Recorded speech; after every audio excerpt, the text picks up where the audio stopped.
So I was the one that was untying the boat from the dock, which is odd for a kid to be doing anyway. And then as I've done that and thrown the rope back over the bow, the boat's like drifted from the pier. So as I've tried to get on it, I haven't made it all the way onto the boat. So I've been stuck on the side of like the bow or the front of the boat for the whole trip. So it was like nobody noticed I was there.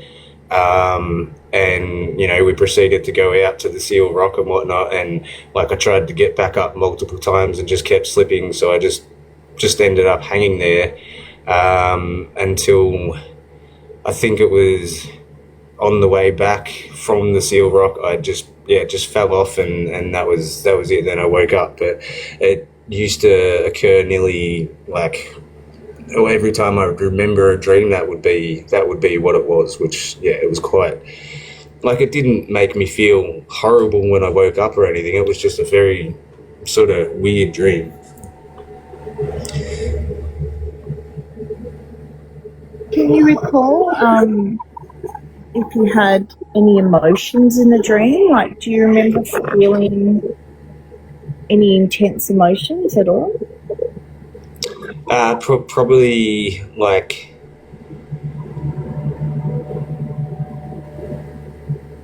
a bit scared because I'm trying to get up on the side of the boat, but no matter what I'm doing, it's not working. And then from there it just sort of went to, I guess, surrendering, because whatever I was doing, it just wasn't helping, so I couldn't do anything but give up and just sort of hang there.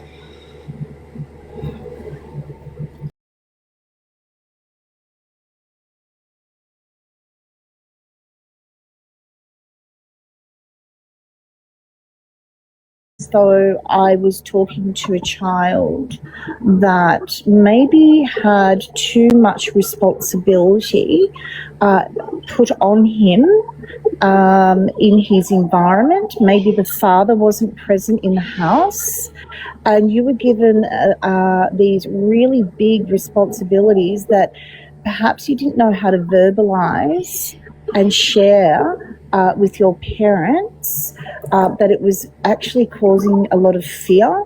So you felt that maybe you did try and at times express it, but you just felt invisible. You just felt like you weren't able to really express how this is really troubling you emotionally, and it's just too much of a burden for you at that age, especially to take on all this stuff that was happening. So does that sort of resonate? Yeah, it does, because now that I'm more aware of it, I just thought about the fact that my real dad left when I was between the ages of 2 and 3. So it was only mum for a couple of years before she then found someone else. But I do remember, at the very early 2 and 3 ages, there was no dad specifically around all the time. Yeah, so that's probably that dream may have been a way to emotionally regulate and to help you go, like, to really integrate what was happening, because you felt out of control. Like the boat itself, like, how you said you couldn't get on at times, like it was really, like it was too sort of steep, I think you said, or you just couldn't get up at times. And I thought, this child's struggling, like he's struggling here, and nobody could see you. Do you know what I mean? Like it was almost as though you showing these symptoms of struggle, but nobody noticed. So then I heard you also say, I just surrendered, I just gave up. So that's what children do.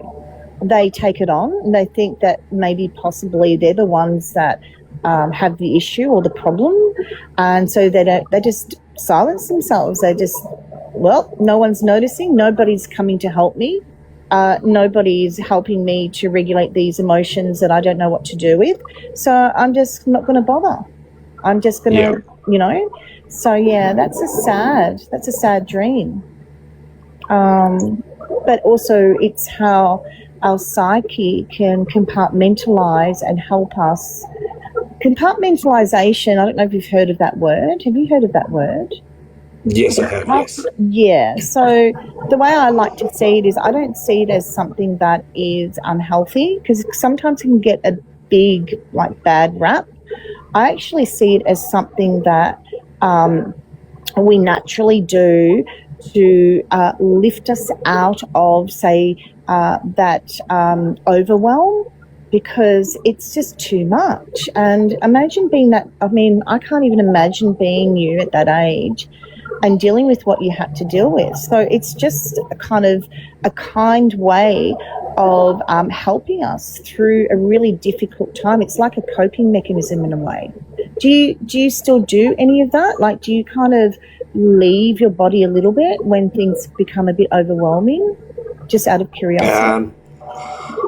I do tend to drift into thought, like into like not bad thought loops, but it's like I use my imagination sometimes instead of dealing with whatever's going on currently, and just thinking about this whole scenario.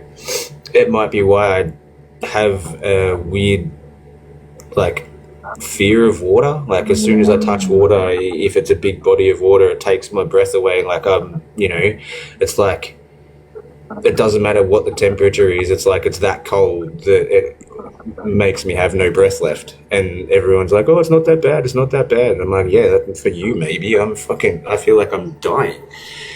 Yeah. So I feel like I'm dying. That is a possibility of what your psyche took you away from.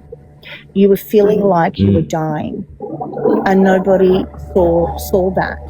So it's like a trigger. Water will trigger what we suppressed, because we didn't believe there was any point. There was nobody there to talk about it. Nobody came in to perhaps nurture what you were going through. So if you ever do any like inner child work, I would go to that age, or past life regressional work, or just, or even hypnotherapy, I would recommend. Or there's another one, matrix re-imprinting, where we go to the echoes. So that beautiful boy is still echoing the trauma of feeling like I'm dying. So every time water, like you're around that body of water, it can bring in like a phobia. You know what I mean? Like that's how a phobia can kind of express itself. I mean, you're very fortunate because you have this awareness. A lot of people don't. That's amazing. Thank you so much for sharing that. That's such. Thank you. Like, I just feel like so much for interpreting that. Oh no, my pleasure. Just anyone else listening, that your story and your sharing can really help people. That's amazing. I'm glad, because that's what I'm learning that I want to do. I mean, sometimes it might feel scary to me, but it might help somebody understand what they've been struggling to grasp, or have a concept of why things are the way they are. So I'm learning to, no matter how uncomfortable it might make me feel, just try and express it as much as I can, and somebody might grasp it, somebody might ask me questions, and it's good to know that no matter how hard things might be for you, you can always potentially benefit somebody else from it. Yeah, no, absolutely. If I ever go up that way, because I have said to Red that I'd love to come up and visit, I have a caravan. So I love traveling. My husband and I, when we have a chance, like whenever that happens, honestly, I'd be more than happy to hold space for any healing, if you want that. Amazing. Yeah, I really feel that I can hold space for a lot of what you just shared. It's what I do, and I love it, because I was that child too, and I when Red was sharing about, like studying like, complex trauma and stuff, that's why I studied it, Red, because I was these, children that came from, like, I went into disassociation. and they diagnosed me at 7 with schizophrenia and panic disorder. And so my safe place was with on the astral, or lucid dreaming, or visiting this place or that. I didn't speak any words until I was, I think, about around 6-ish.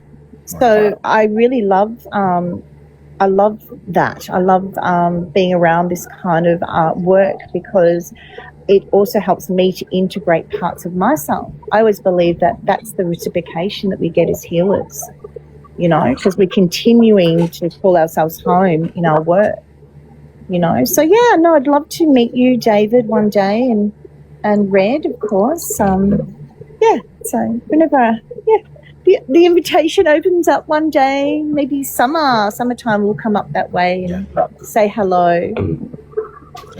Amazing. That sounds really phenomenal, and I really, really appreciate how you're interpreting and the things that you've been through have brought you on this path, because it's incredible to hear the way that you interpret things and how you can bring a bit of light to how it comes across to you. So I really appreciate everything that you've done. Thank you so much. Oh, no, it's my pleasure. And I think what Red was saying earlier, like my history, I came from, I went into a lot of mainstream, modalities. Like I really did study a lot. I come from a family where that was kind of the thing, professionals. But it didn't resonate with me, and that's okay. But I was able to build a foundation where I was really able to understand and study, I feel, the differences of human behaviour and what was available, but also be who I truly am at the same time, if that makes sense. Like, that was difficult because I had to give away a lot of that financial stability at the time. And that's, I think, a lot of us in the spiritual community, we find that difficult to move out of our, that stream of financial stability, and then go, hey, I'm opening up a healing sanctuary and I don't know how I'm going to maintain it, but maybe I'll pick herbs down the street. I'll start somewhere. I had to go a different route, but I'm so grateful for the people, you know what I mean? Because I think what a lot of us understand is it's community.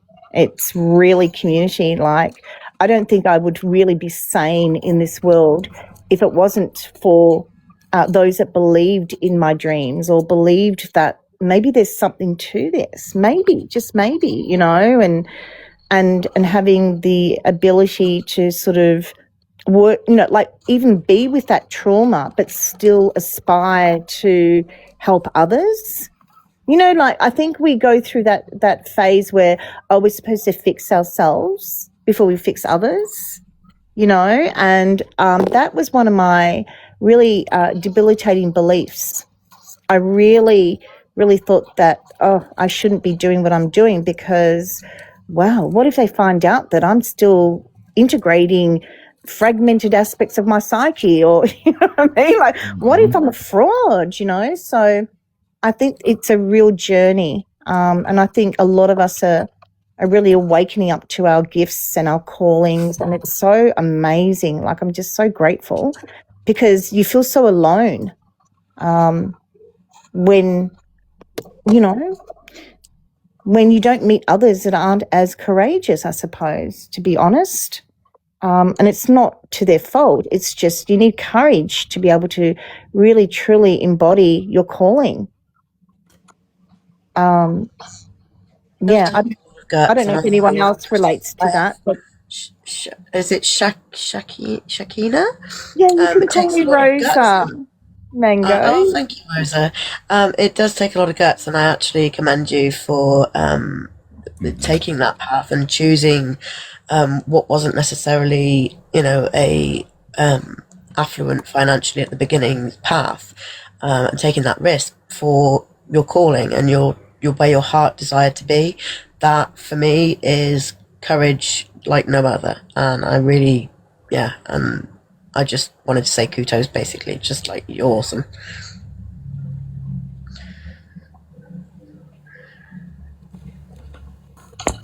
Thanks, Mango. Yeah, no, it's like I was saying, it's yeah, it's not a journey for everyone, and I totally understand that.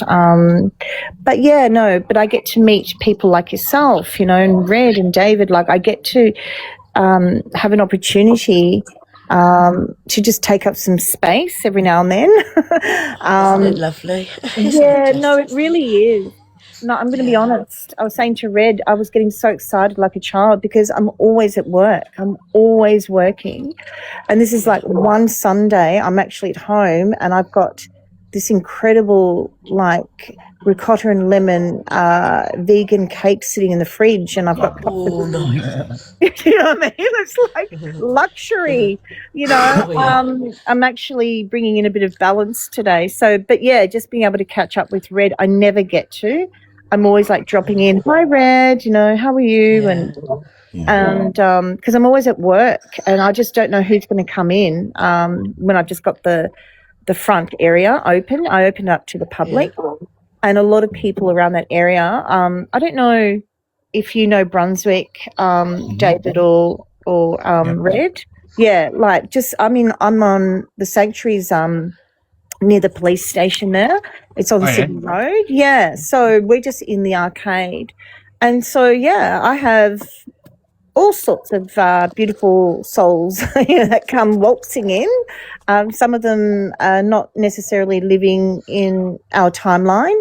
And so, yeah, when I'm on lives, I have it up on the I love listening to the lives, and it's very interactive, you know.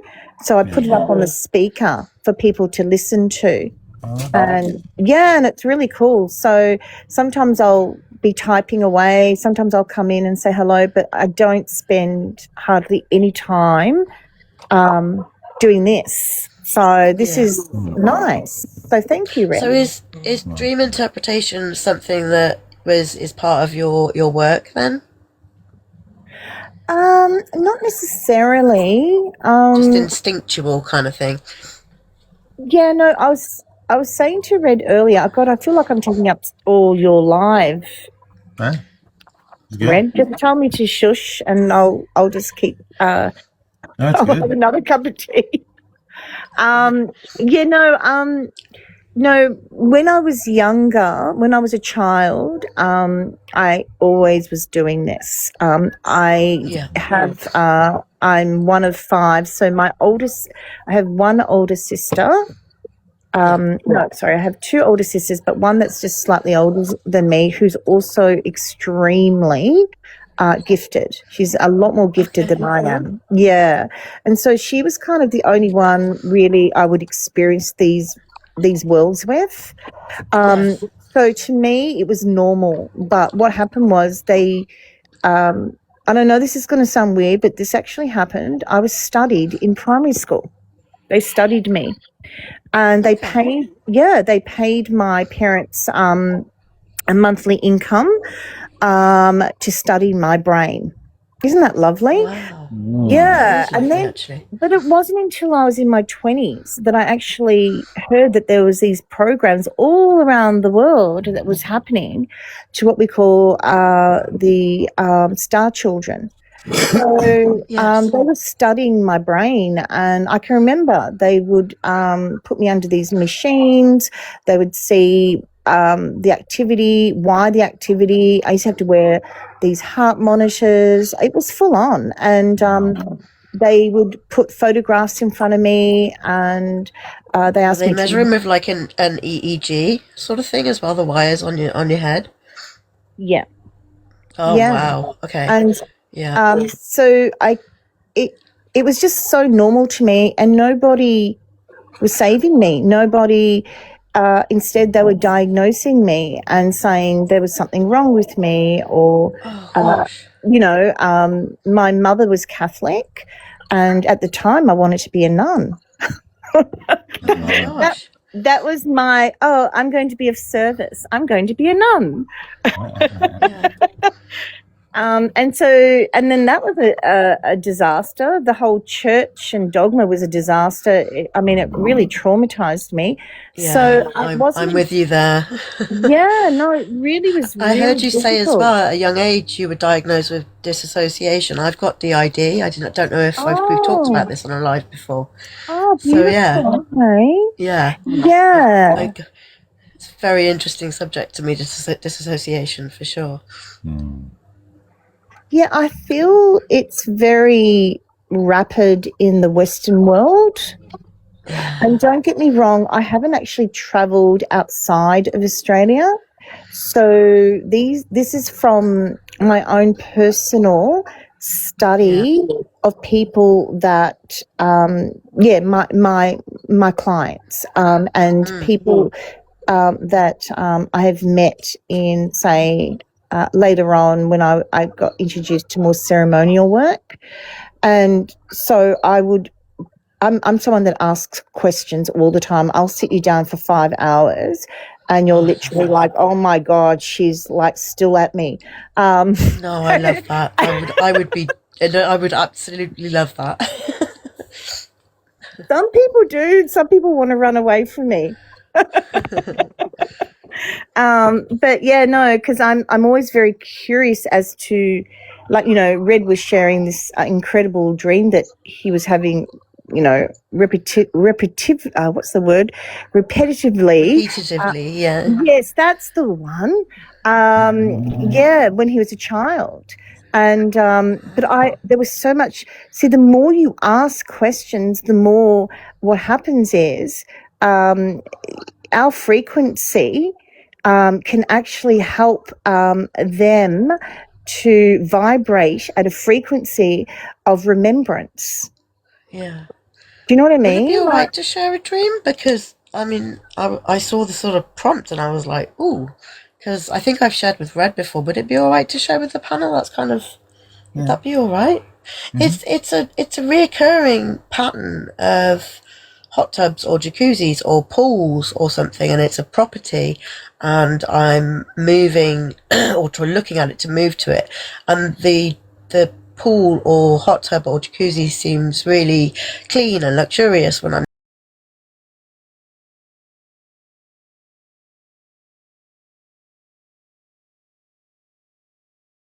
the water based object that I just mentioned is always decrepit and mouldy or empty or been removed or something like that. And it's a recurring. I'm usually quite good at interpreting my own dreams, but you said you ask questions, and I like that because questions open up answers in your own head, don't they? So if anyone's got any takes on that, because it's been about 3 years. I dream a lot, but that's probably a nightly dream. I have a few a night and I can usually remember them. That one just keeps on happening. So yeah, that's the one that's bugging me.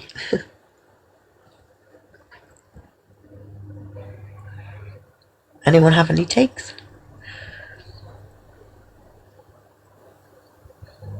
I think water usually signifies like emotions and stuff, doesn't it?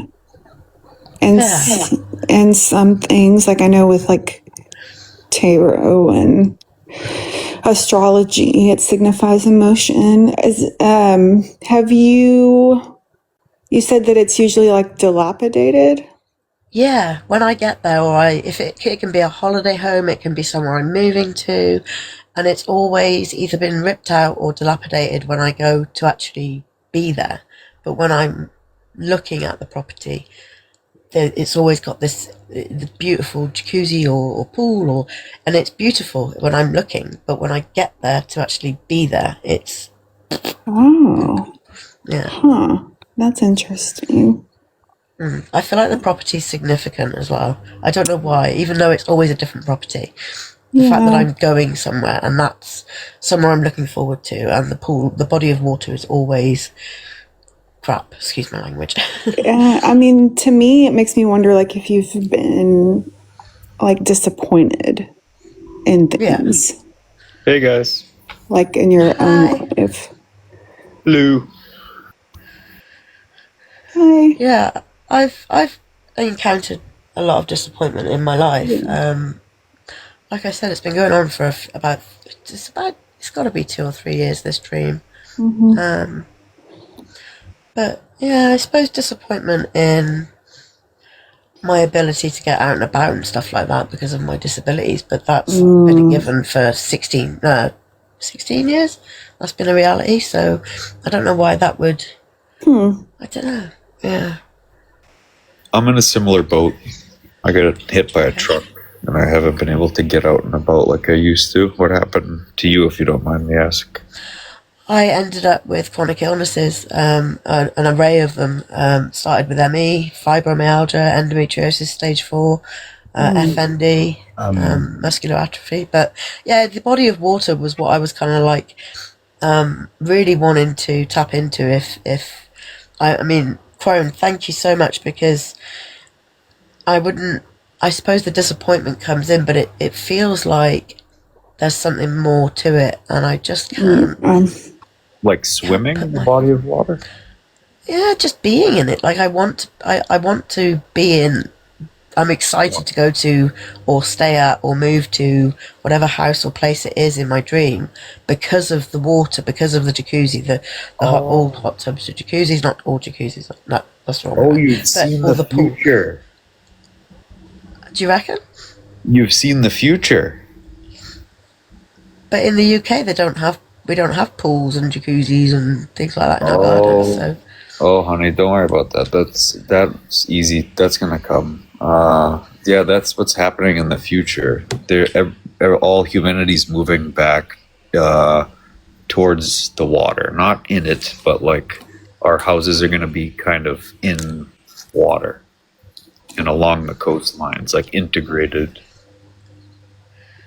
Yeah. It's gonna be sort of how they say we evolved out of the ocean. Yeah. So the best way to regulate our genome and epigenetics and all the stuff that's happened to our history is going to be to reintegrate back into the water, and it's going to be really beautiful. I'm glad that you got. I haven't thought of it being like a premonition. It doesn't feel like one. Does that? I appreciate your input, but it doesn't feel like a premonition. It feels like a psychological. Like a spiritual, or there's something there. There is. Rosa, do you have any ideas on it? I would prefer if you could talk through the dream while I go with you. That's kind of how I like to connect. Sorry, it's just I don't. If I get distracted, I don't feel I can really interpret anything. Would that make sense? Probably be too convoluted to go through it. Do you know what I mean? Maybe we could talk another time or something, because I feel like I would take up the life if I talked through it really detailed. That's what I was wondering. Is it like a channeling thing or a dream? Did you get it in a dream or? It's a dream. Yeah, it's a reoccurring dream. I just in what Amy said. Amy said, "Do I tend to look at things through rose-colored glasses?" And then reality hits hard. Yeah, this is very much a truth for me, and I do, pardon the pun, dive in first and then realise whether or not things are right for me. So perhaps that's I think that might be well done, Amy, because actually that sounds sounds. In my experience, I've had like lucid dreams, and then I've had those type of dreams where you feel it. You feel like there's something there, and then I was like, "There's no way I'm ever gonna see that with my eyes when I wake up." And then 3 years later, I was there, and all these. Oh, I've had those. Yeah. Yeah. Okay. Yeah. So is that what you mean by premonition, or no? Yeah. That's what I mean by premonition. I've had those, but that the body of water dream doesn't feel like that. It's not giving me that same feeling. But it's okay. I think Amy might have hit the nail on the head. Oh, thank you so much, Rosa. That would be really cool. We'll catch up together off the live maybe sometime. Yeah, that would be really cool. I wanted to bring Thank something you. up though very quickly. It's Yeah. probably not in relationship to. It's probably not in relation to your dream, but you said that you're experiencing fibromyalgia. Is that correct? Yeah. Yeah. And can I ask what was the other conditions? ME and stage 4 endometriosis. Okay. And FND, functional neurological disorder. And I've got muscular atrophy in my legs because I can't use them. I'm that disabled. I have a stair lift. Let's just put it that way. Okay. And can I ask how long you've been experiencing this pain in your body? It's all started 16 years ago. Okay, 16 years ago. And prior to 16 years ago, would you say that the way that I love to kind of explain things, like Red knows I work with herbs, and I love working with, say, more on a deeper level with herbs, for example, and also it's called magical herbalism, but also my relationship to emotions that I feel get stuck in our body. So I do a lot of I do trauma release exercises, somatic work, that sort of therapy. Oh, and lovely. what I've come to understand with a lot of what you're sharing is water as well. What's amazing about water is that it flows in so many different directions. There isn't just up and down with water. It moves in what we call all directions at the same time. So let's say if I put something in the water that stirs it up and makes it heavy, dense, and even toxic, for example, what that does to, say, like our body is it will affect the lymphatic system. Yeah. So what I've noticed is a lot of the time when I have clients, because I work alongside my husband as well, and he does body work, and he's what's called a unity therapist. So he works with cranial sacral therapy, and he's also an alchemist. So he's taught me a lot about the lymphatic system and vagus nerve work and etc. And what's really interesting about blood, and I work on a more medicinal, like a medicine woman, what that basically means is your blood is water. Okay, let's look at it in that way. So if blood is connected to, say, generational, say, predispositions, for example, so this can be a genetic thing, or it could be a predisposition, right? But when we're, say, the ones that come in as the so-called lineage breakers, for example, and I'm just using terminology that's more spiritually based, because in psychology, we would probably call it the black sheep, right? So is there a possibility that you were, say, the primary carer in your home, or you may have taken on a lot of I had to grow up way too quick. Yeah. Okay, yeah. So but before I got poorly, I was incredibly active and incredibly like physical. Like I was always doing something. I was doing fitness things. I was doing pole fitness. I was incredibly fitness based. But as a child as well, I had to grow up fast. Yeah. Yeah, okay. So that makes a lot of sense. So have you done any lymphatic drainage work, just out of curiosity? I haven't. Okay, I'm maybe interested in it. I have heard of it. Yeah, maybe just do your own research and look into it. Just because I know that many people with very similar chronic illnesses like yours, they've worked a lot with, say, herbs that cleanse and purify the lymphatic system, because when we've got emotions that we're actually absorbing and we're trying to transmute in our body. It's not that we're consciously doing it, but the body will hold it. And then what happens is we go into, say, perimenopause or menopause, for example, and then bang, everything slows down and it gets stuck. And so I'm not saying that's what happened to you. I'm just thought I'd share this with you because thank you. I'm someone. I'm writing it down as we speak. Oh, beautiful! Yeah, just because there could be a lot going on that might need purging and drainage. There are beautiful people I know that do a lot of. Whereabouts are you located? Sorry, what country are you in? I'm in the UK. I'm in England. Okay.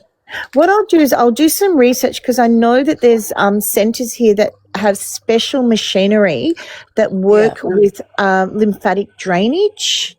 And you might could send me any herbs and stuff that you recommend. Yes, I've got the perfect. I'd be more than happy. Yeah, I've got a perfect combination of herbs that works specifically for this. And so you can have a tea blend and also you can have what I call a spagyric.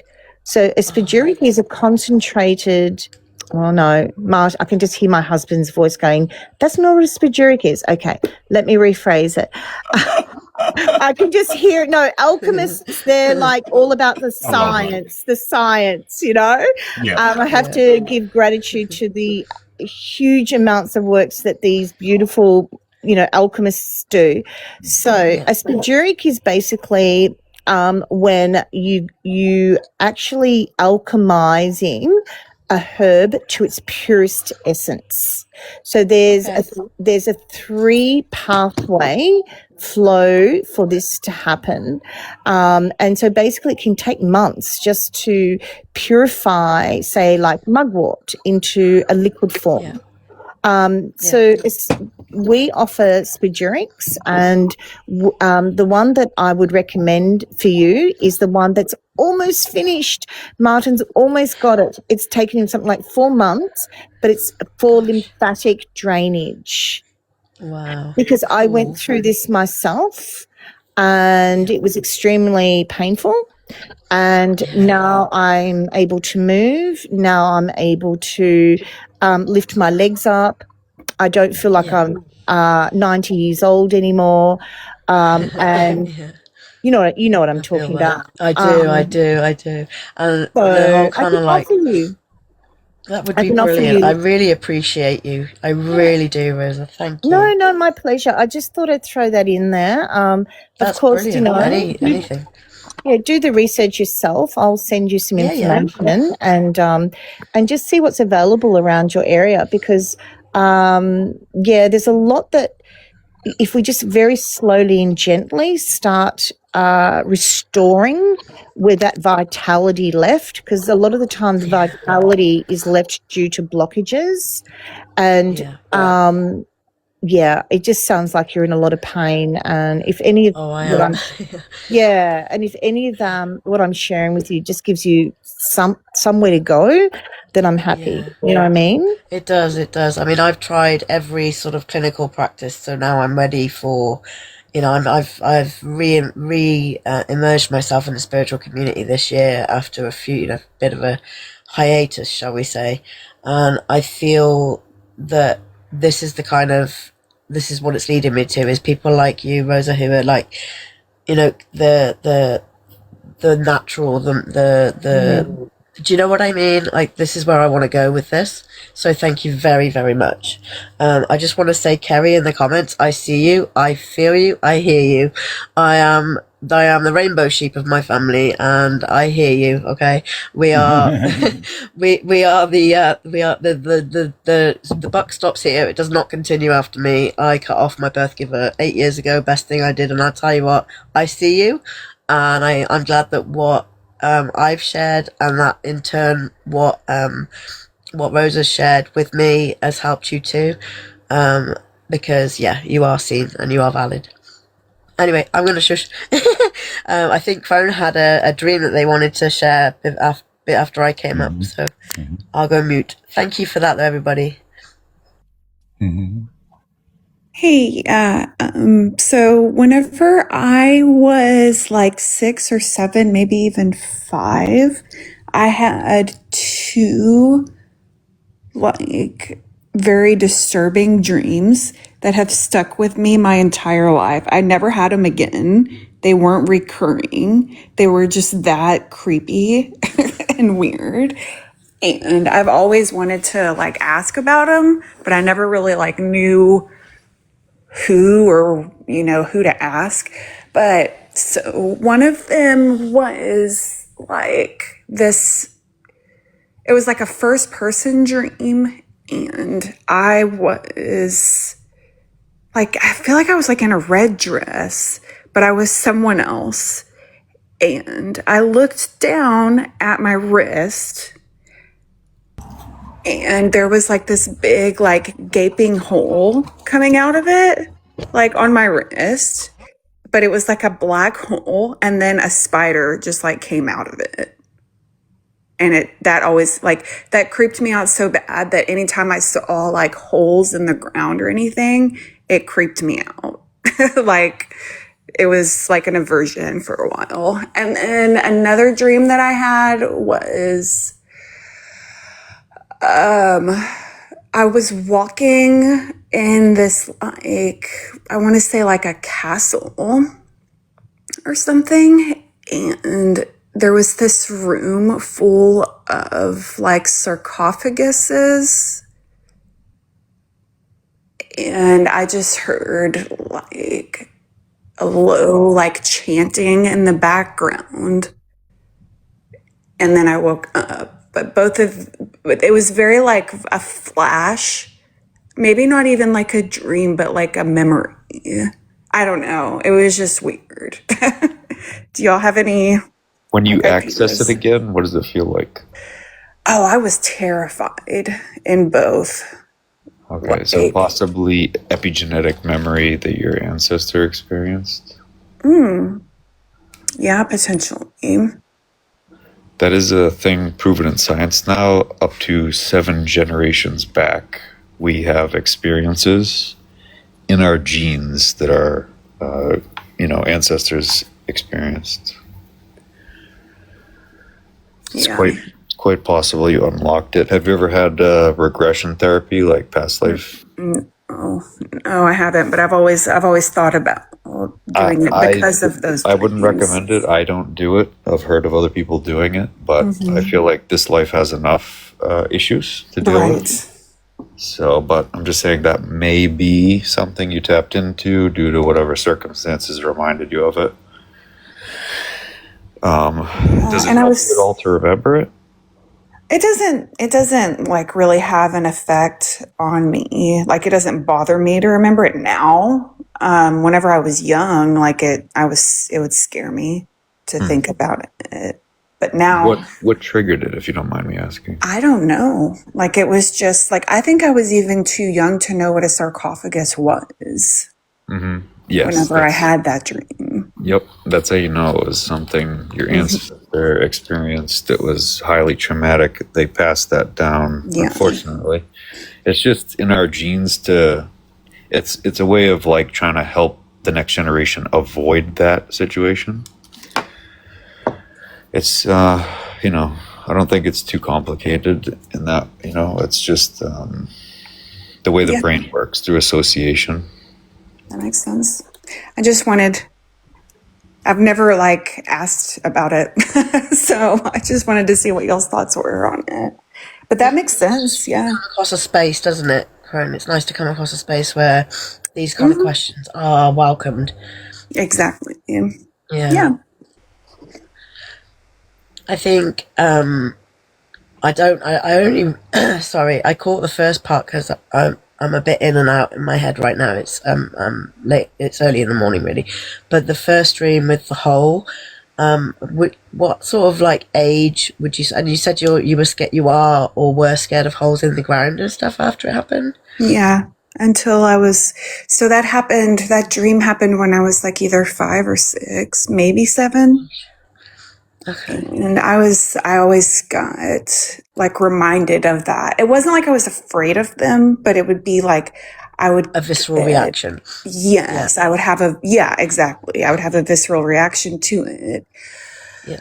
Until like maybe I was even like 11 or 12. So it stuck. That's a long time. Yeah, it stuck. It stuck.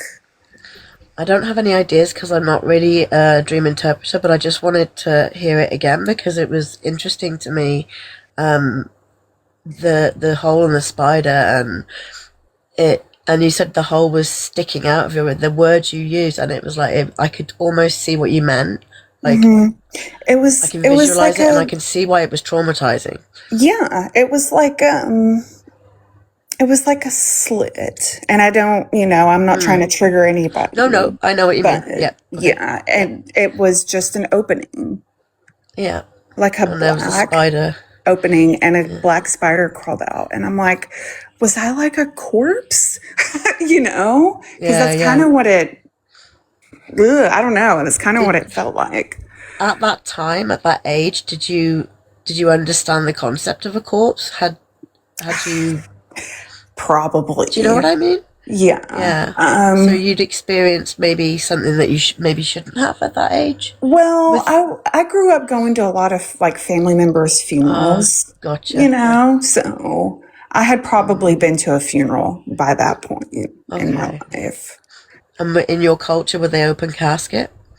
Oh yeah, they were open casket. It could be a trauma reaction from something like that as a young child trying to conceptualize that. Perhaps. But that's just my take, but I'll stop there because I think there's far better people who are well versed in dream interpretation than me on this panel. I think we've also got to be careful not to ask trauma leading questions. Gotcha. Sorry. Well, it just leads it into conversation that. Yeah, I Let's gotcha. keep it to the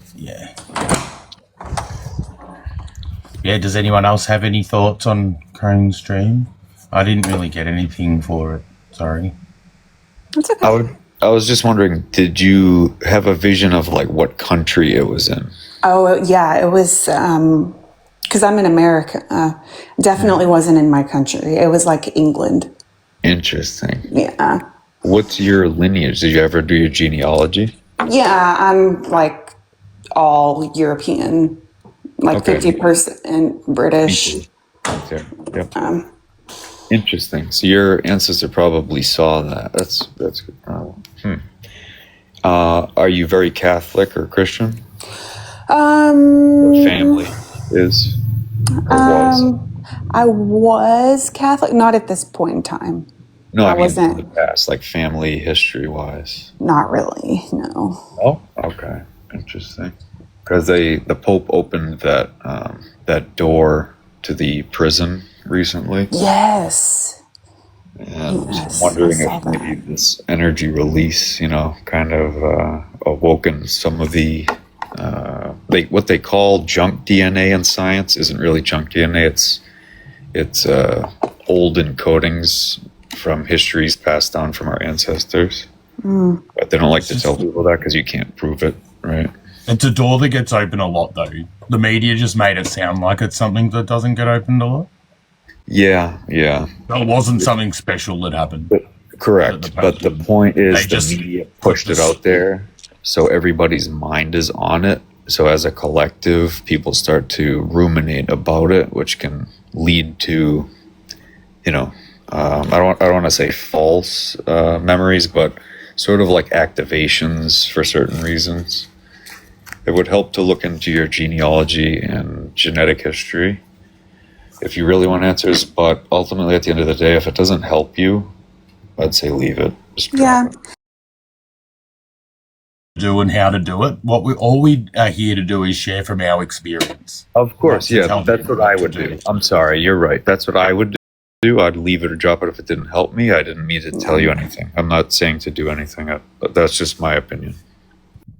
No, you're good. That's fine. I have done a little bit of and it's all off of like ancestry, so I don't know like how accurate it is.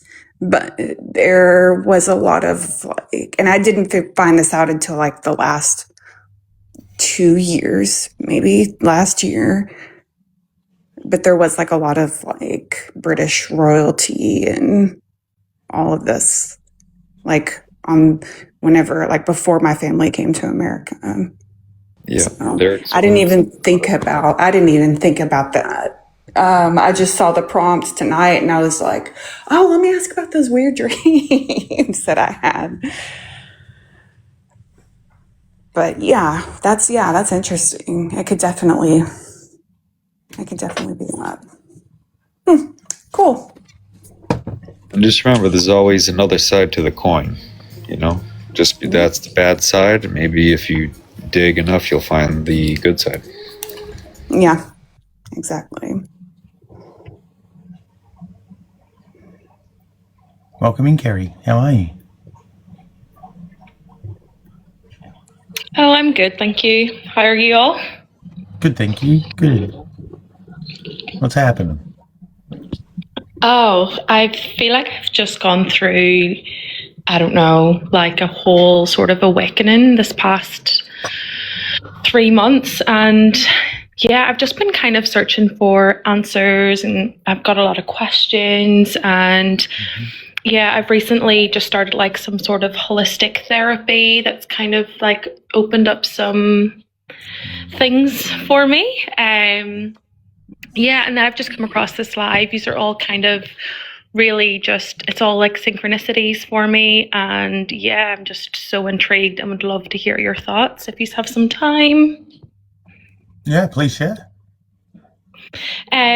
So through my holistic therapy, my therapist, she's very in tune with, I don't know, she says the galactic forces and things like that. And I feel so silly talking about this, but I've always kind of felt like homesick for somewhere that I can't explain. Like I just felt so, out of proportion. Like there's just there has to be more.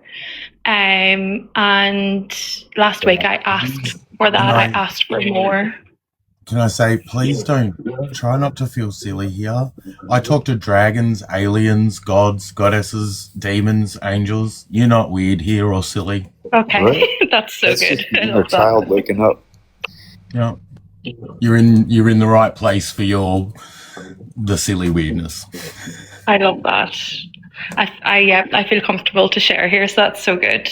But yes, I stood out in the garden and I looked up and, I said, just, there has to be more, show me more. And I actually said the words, I was like, just take me home. I don't know why, I just felt so compelled to say that. And then 2 nights later, I used to have really vivid dreams. I recently went through some health things this past 2 years and I kind of, stopped being able to, remember my dreams. And then two nights after I'd spoke to the stars, I had this really vivid dream, and I felt like I was contacted. I don't really fully remember exactly what she had said. I'm just assuming she's a she. But basically just made me feel so calm and told me everything was going to be okay. I felt like she put her arm around me and it felt like it went on for so long. And then at the end, I seen like all of her people being able to come down to this sort of plane and feel safe. And yeah, whenever I looked into it, it all came up about the Nocturians, the Palladians, and I've just been kind of going down a sort of rabbit hole and I just need more information. I need to know what this means. It's driving me insane. Like I can remember what she looks like. It was almost like a holographic. It wasn't like she was in front of me. I remember her name. I remember the spelling of her name. And she said, if it's hard for you to say, just call me Elle. Like it was just insane. And I just don't feel like I could have made that up. I love that. What a lovely experience. Yeah, I wasn't scared or anything. It was very much therapeutic. It was very calming. like serene. It was just, yeah, it was very beautiful. What was their name? So I'm going to type it in because I don't know if I say it right. But it was like Alaska or something like that. LS. Yeah. But it was just, whenever I woke up, I literally typed in Google. I was like, Alaska alien, who is this? That's where, yeah, usually you won't find anything there because it has to be. That's why you said you felt like you couldn't remember. It'll only come out right when it's supposed to. Yeah. When you meet the right people. Yeah. I've just been like synchronicities, like with I went from just normal mainstream therapy to holistic therapy. I've been doing a lot of, I don't know if you heard or watched like Hellfire on YouTube. Like I've just been going down these holes, and it all just kind of seems to connect in some way, shape, or form, and it's like blowing my mind.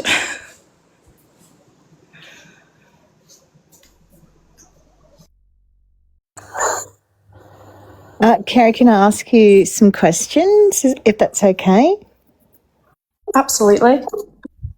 Have you heard of starseed?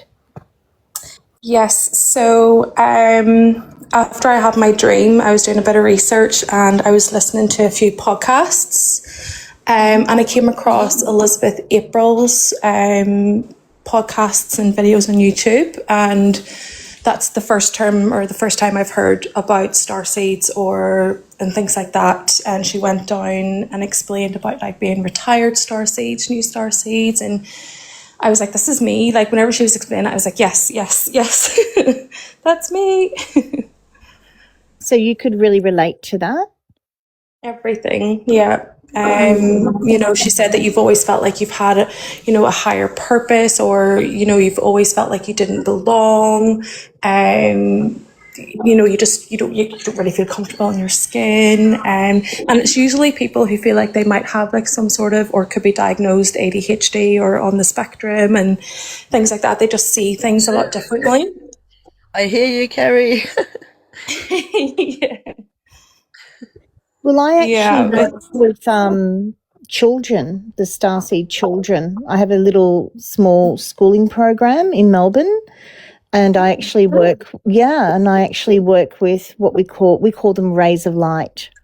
We took away the starseed sort of meaning because a lot of what we're noticing now is that, and the reason why I asked you if you related to starseeds is because commonly we hear of starseeds such as we've got indigo, we've got crystal, we've got rainbows. You know what I mean? Like there's so many different sort of archetypes, I suppose you could say, of these particular states of consciousness. But what we're noticing now is that a lot of the children are kind of a combination or even a hybrid. So we call them diamonds. They're a little bit different. And it's interesting because we can find it extremely difficult to be in our human, especially those that hold like a, say, genetic predisposition or an ancestral lineage line to what we kind of call it. Please don't quote me on any. This is just my language, but we kind of call it like the double mission. It's like some of us will incarnate specifically for a higher purpose, but also for our own lineage line, like for our own ancestral healing line. And so sometimes being in the body, for example, can be really difficult because our hypersensitivity, our antennae, isn't just within our, say, biofield, it actually coexists in the collective. So some of us call it like being an empath, for example, but it's a lot deeper than that. So this longingness that you're talking about is very common. It's actually one of the so-called red flags when you have someone who has this longing to go home, and we can't even explain it. It's just we know that this is not home, you know. So I would definitely say you're a starseed.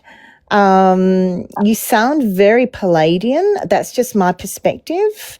And the reason why I say Palladian is because I'm also, you know, I read energy, and I see a lot of your work is heart-centered work. So that would mean, for example, I'll give you a very brief description. Palladian energy or state of consciousness is we're very connected to the Mother Earth, and we're very connected to all sentient beings, and we're very devotional, meaning that we come from heart-centered intelligence. So it means that everything's interconnected. We're here to experience love, share love, and so that kind of comes like that's experienced in ways like family. We love people. We love to love people. We love nature. We love animals.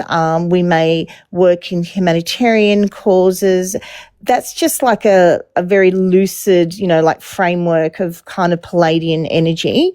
But I'm just putting it out there because they're very connected to the initial light workers, which was the Lemurians. Have you heard of Lemuria? Just briefly when I was doing a bit of research, but it's mainly been around the Pleiadians and Arcturians, yeah. Yeah, so it might be something you might want to explore. I mean, you don't know where it's going to take you, but I'm sure if you come back to panels like Red's, we can like stabilize it for you because there's a lot to it. But it's just a little suggestion. I would look into that a little bit more and get to know, like, see how that feels for you, you know. But that's what I would say. I would definitely say that that's real. What you experienced was real. We have guardians of light, and guardians of light are usually our actual galactic starseed families, and they're our guardians, and so they will help us. And we go through transitional stages because we have what we call, again, the double mission. So for example, mine is very Palladian as well. And but I've lived many Earth incarnations, and so my double mission was Shekinah 3. So I actually built the little sanctuary for people like yourself, but the children, the ones coming in. So that's kind of one of the missions. So we will have guardians that will continue to help us to bridge these new, say, modalities, or bridge these new, beautiful visions and the what we call the golden age. You sound like you're one. Yeah, she sounds like she's here for the greater good, you know. I think we all are. Yeah, absolutely. Yeah, and it's lovely that we're starting to remember. Yeah. I'm curious what you said you set up for the future generations. Like what? Like some new schooling or new type of school? Yeah, so I was sharing just very briefly earlier some of my experiences because I am a star child, a star seed. So I came into this world remembering, and they kind of picked it up when I was in primary school. So I was studied, and so I've gone through many, many years of remembering who I truly am, because I came from a lot of dogma, religious constructs, and also a family system that idolized more intellectualism than, say, what I would call spiritualism, right? So I had to kind of really understand, to trust, and to understand more about myself in a way that was very out of the ordinary. And so I wrote a lot growing up, and I still write. So anyway, I remembered, and divine timing, you know, we all talk about divine timing. And I said, no, that's it. I'm going to work outside of my home. I was working as an integrative spiritual counselor, and I decided to work outside of my home, and I changed the name. I called it Shekinah 3. And I don't know why, but now I do. But at the time, it had to be Shekinah 3. And so I decided to hold space for my inner children. I wanted to hold space for those children that didn't understand why they were seeing, feeling, and experiencing in very multidimensional ways, why they had this longing to be somewhere else, why they were getting visitation from beings that were poking them or trying to explain that this reality wasn't real or whatever. You know, we all go through these beautiful experiences, but nobody wanted to explain it to me. Nobody wanted to teach me. And so that's my mission. That was my mission, to open up Shekinah 3. And so I wrote, and I learnt from my own children how to remother. And so both of my children have incredible abilities, and they taught me to see myself. And so I wrote, and I just restructured a schooling program. And we started with babies. So we have a Bubs program. We've got 3 mothers at the moment. Yeah, and so this is about integration. This is about the mothers learning about themselves. So it's like a remothering, because I had to learn how to remother. I had to learn to trust that I was a seer or this or that or whatever. These are just terminologies, right? In order to be able to be the mother that my children needed. Like there's no place for these children. I mean, there's a lot of like what we call wellness centers, spiritual centers, but there was nowhere for my inner children to go. And so I decided to create it. It's not just a schooling program. We have the Bubs, and then we have from 2 onwards. And so that's 3 days a week, and that's with the parents. So they come in as well, and it's very private, meaning that these are children that can move objects. These are children that can telepathic. Some of them are nonverbal. Some of them will use drawing and art as a form of connection, and you know what I mean? Like I'm always learning. And so the ones that have... Yeah, the ones that are coming through are what we call diamond rays. So they're kind of like the indigos. I don't know if anyone knows about indigos. Ray? Yes, I've heard a long I time reckon, ago. Ray, you're an indigo. I reckon you've got to be an indigo. Would you relate to that? Or I think you're on mute. Me? Yeah, like do you see a lot of that indigo energy through yourself? I've never really resonated with any of them, to be honest. Okay. Yeah. Yeah. Maybe I'll hear something one day that I resonate with. But so Did you ever see indigo, the color, like when you meditate? I have full aphantasia, so when I meditate, it's black completely. Oh, I had that too growing up. I got the pink drink and everything when I was a kid. Yeah. But I did, after a lot of studying, eventually you develop a form of imagination. It's like you can see pictures. Yeah, it's like you can see pictures, but not with your eyes, if that makes any sense. Since I was little, I've always had an imagination. I've always been able to imagine things. I just can't see them. Yeah, right. Same here. Like when you close your eyes, it's just black. Yeah. Were you fed the pink drink, the fluoride drink? Well, to be real, I don't know, because I don't remember the majority of my childhood. I remember probably, I've honestly, before I went to Mount Shasta in June, I had 5 or 6 childhood memories. Since going to Shasta in June, I've recovered a dozen more memories. Oh, wow. Were they good? If you don't mind me asking. Most of them. Well, good, bad, or indifferent. Like, it's interesting. With my memories pre-20 years old, they don't have any emotion attached to them at all. It's like I'm watching I'm observing it from a completely disconnected outside perspective. Because I have a lot of blacked out from my childhood too. I'm wondering what's in there. Yeah, You went to Mount Shasta to remember?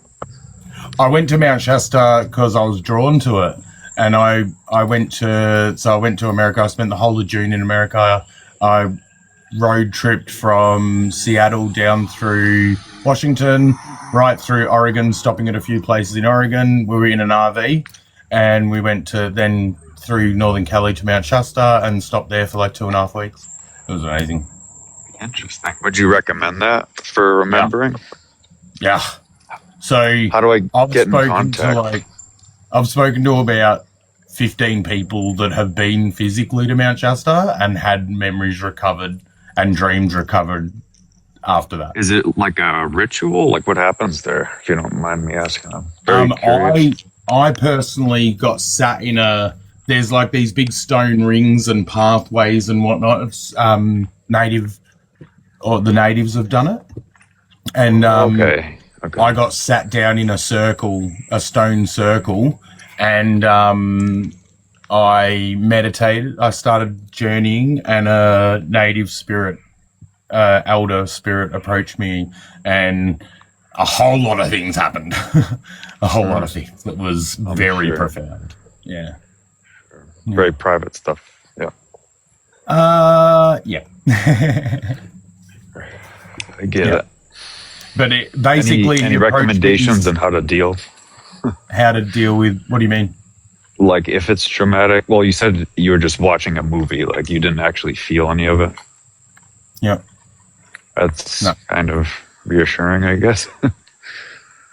So even the ones that I perceived as potentially wouldn't have been comfortable at the time, I don't see them as... do you know what I mean? Like... There's a bit of a disconnect. It's a bit weird. Yeah. Okay. Because my memories after 20, I'm fully connected to. Yeah. Interesting. Thank you for that. Welcome. I did have a huge life change at 20. So I was a very young DRUG addict, started at 11. And at 20, at 19, went to rehab. And was in a live-in rehab for 9.5 months. So, I had a significant life change at that point too. So, it could be that. Was it family, that started the drug? I'm the only one. I am the only one in my whole family. I started smoking cigarettes at 9, cannabis at 11, everything else except the H by 15. Whoa. Jeez. It was wild. Yeah. And it was from people around you or in school? I sorted out. Huh. I wonder if that's also from your genetic lineage, anything with your past, your genealogy. There's no known addicts except for me and my family, except people that are married into the family. So genetic-wise, I'm the only one we know of.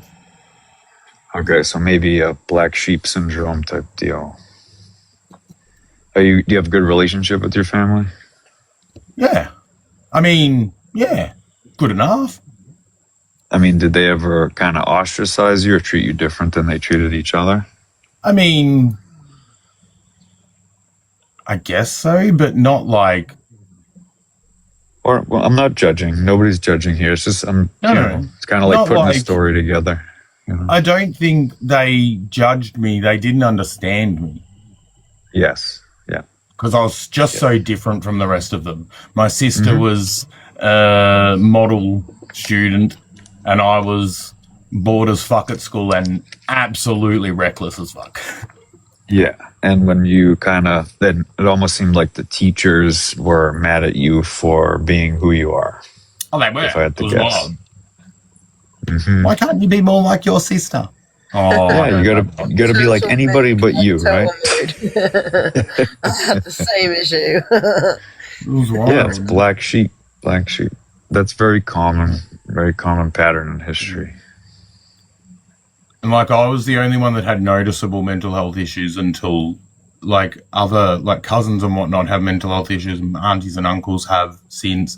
But like I had mental health issues very, very obviously from about 6. Like insomnia. Like I have insomnia since I was 7. Anxiety. And I honestly think depression started before I hit puberty. Oh yeah, mine started in kindergarten. I remember it. I didn't have a word. I didn't even know how to say like what it was, but yeah. Same page. I don't know what it's from because I don't remember my childhood, so I don't know what. That's really hard to like. What is it from? What do you work on? I think it's in the universe. I had to figure it out. I went into science. I went all the way to quantum mechanics trying to figure it out. And there's an inherent law to the universe, equal and opposite reaction. So what I've been noticing lately is a lot of the black sheep are now waking up, so to speak, having these experiences, and the people that, never supported them are kind of realizing, not that it was their fault or they did anything wrong, but they kind of didn't, they weren't open, and they're becoming more closed. They're opening up to the possibility of them not being open, which sounds counterintuitive. But, it's kind of like, unfortunately, passing the shame, which I hope to transmute if we can, everybody can get together on a common denominator or, a common goal. That would be very helpful. But religion has tainted a lot of those words. So basically, it's just storytelling for now until we can find common ground. I think one of the most important things for me, I wanted to collectively save the world, and now I want to all by myself save me. And in the process of saving me, I'm going to raise strong, independent, unindoctrinatable children. Adults. Beautiful, man. Love that. Like that's. So I think if people ask me where to start, there's 2 places that I say start simultaneously, and that is energy work, the self, and starting with the self, and starting to look inwards. Just starting that inward journey. It doesn't have to be hard and fast. It can be slow. It can be on and off, but start it. Start that. That's one of the things for me that's so important to me, and it changed my world so much. Like, if you knew me 7 years ago, none of us here would have been friends. Not a fucking chance. Nobody would recognize you. I was not a well put together human. I was not. Okay. I was a classic man. I feel like we'd be a great time. Just kidding. Hey? I feel like we would have had a great time, like Bonnie and Clyde, though. Oh, we would have been menaces. Oh my god. Yeah. And that would have ended just like Bonnie and Clyde. Yes, exactly. Hey, could I, do you mind if I kind of pop in? I was hoping to speak to Carrie a little bit because Sprocket kind of came through for her. You're a little bit muffled. Oh, would it be okay if I touch back on what Carrie was saying because Sprocket kind of popped in? Absolutely. So hi, Carrie. I'm Erin. It's nice to meet you. Hi, it's nice to meet you too. And hey, Rosa. Hey, everybody. So God, where do I even start? It's so complicated. So I'll just give you a timeline really quick so you can kind of understand because I feel like we might have some things in common. So I got sober at 34 in 2015. And then I realized I had a lot of debilitating PTSD, and that's what I was numbing. So I started doing the work. And by 2022, after doing like EMDR therapy and like getting into my body after being disassociated for 42 years, I started getting these messages that were Pleiadian. I'm like, what's Pleiadian? What is that? I don't even know. And that's when I started my starseed rabbit hole journey. And by 2024, my Pleiadian, he goes by the name of Sprocket. That's his nickname. I actually never thought to ask his full name. Oh my god, I had a dog once and I named him Sprocket. That's so mad. Are you kidding? First of all, okay, I'm putting a pin in that. That's crazy. It's so mad. Why did you name him Sprocket? Well, my partner, at the time, we're not partners anymore, but he worked in the mines, and he was naming some of the tools that he worked with, and one day he just kind of threw out Sprocket at some sort of tool or something, I don't know, and I was like, Sprocket! I felt so deeply for that. I was like, and then we got a dog like a couple of days later, and I was like, how perfect for a dog would be Sprocket. But we don't have him anymore, unfortunately, but it's just so mad that you've just said that. I feel like I could cry because I know, it's so mad. Oh, wow. Okay, so I was in my room and I met a woman that channels verbally. Have you heard of Bashar yet?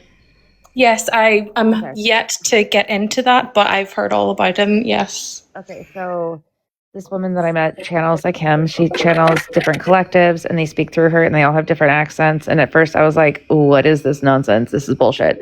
Right. And I was working at this wellness center that did like essential oils, whatever. I'm quasi spiritual. I saw 1111 and that's what I considered spirituality.